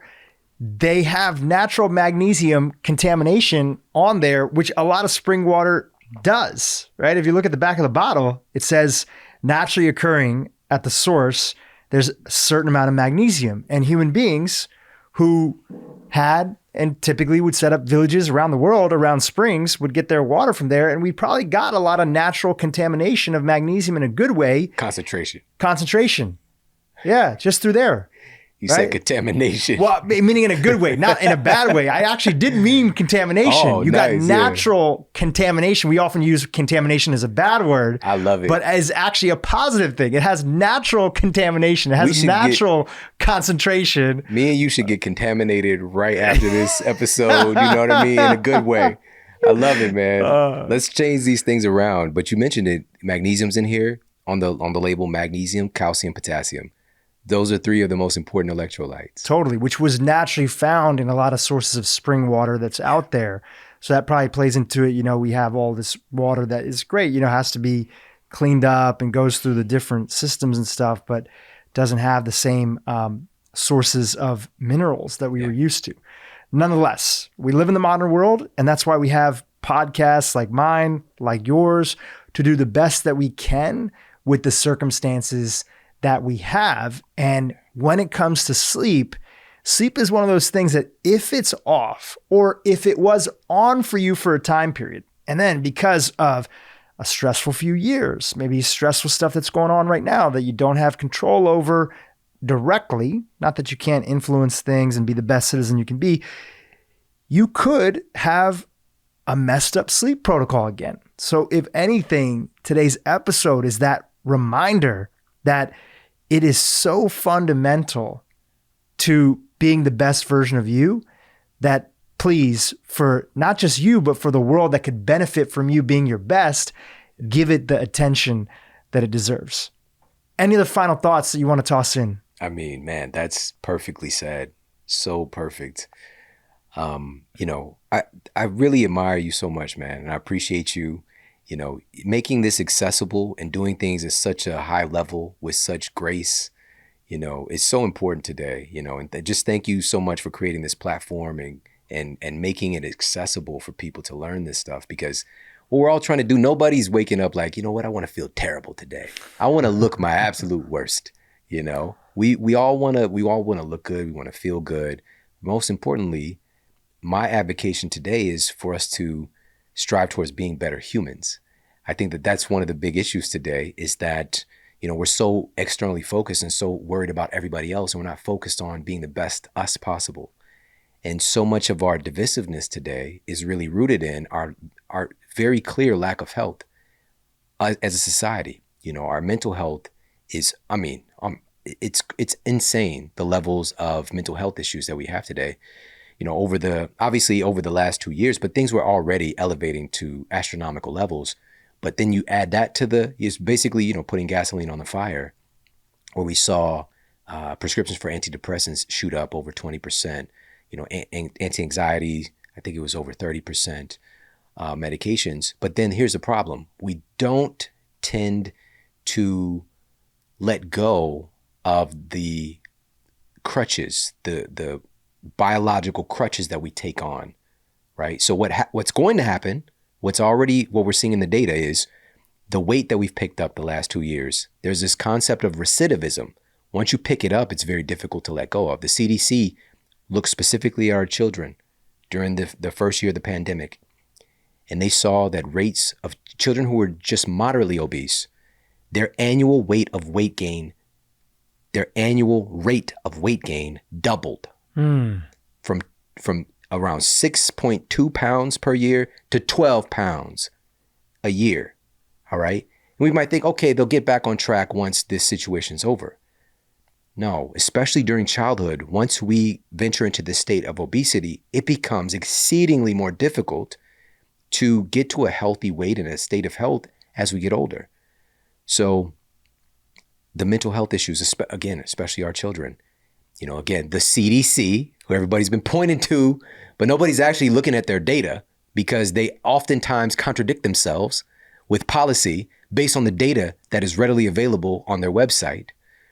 They did an analysis of children, adolescents, and they found that nearly half of all adolescents and teens who they analyzed had suicide ideation, or thoughts of feeling persistently sad and hopeless. Wow. Right? So nearly half of these kids, all right, the suicide ideation was specifically in like 1 out of 4 of the kids, but persistently feeling hopeless, depressed, nearly half of the kids. All right. Now the question is, what are we going to do about it? It's very difficult for us to address these issues when we don't feel well as adults.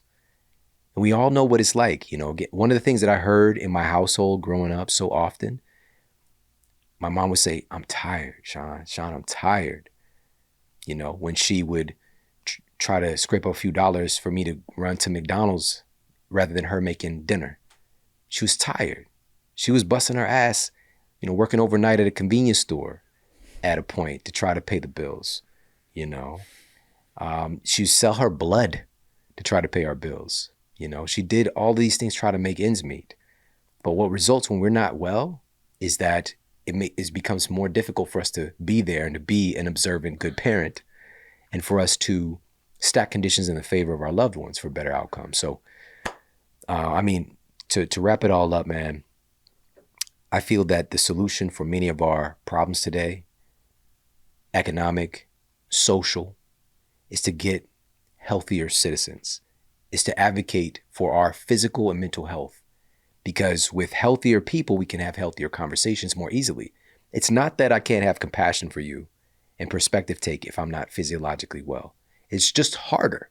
It requires more energy. I've got to dig deeper into my reservoir to try to have the audacity to listen to you and to think that you're even a decent human being if I'm already so exposed. I'm a live wire and I'm exposed because I don't have that nutritional coating around these exposed cells, this exposed wire, to make me feel more peaceful and present and patient, And so, that's the mission at the end of the day, is let's do whatever it takes to get our citizens healthier. And you're a huge part of that, man. I'm just grateful for you. I'm grateful for you right back, brother. Hey, YouTube, if you enjoyed what you just saw, keep watching for more great content on how to improve your brain and your life. DNA is hardwired to protect us from the environment. And I think this is what's really, and this is how it relates to aging. All right. So when we're born, when we're forming in our mom's womb, everything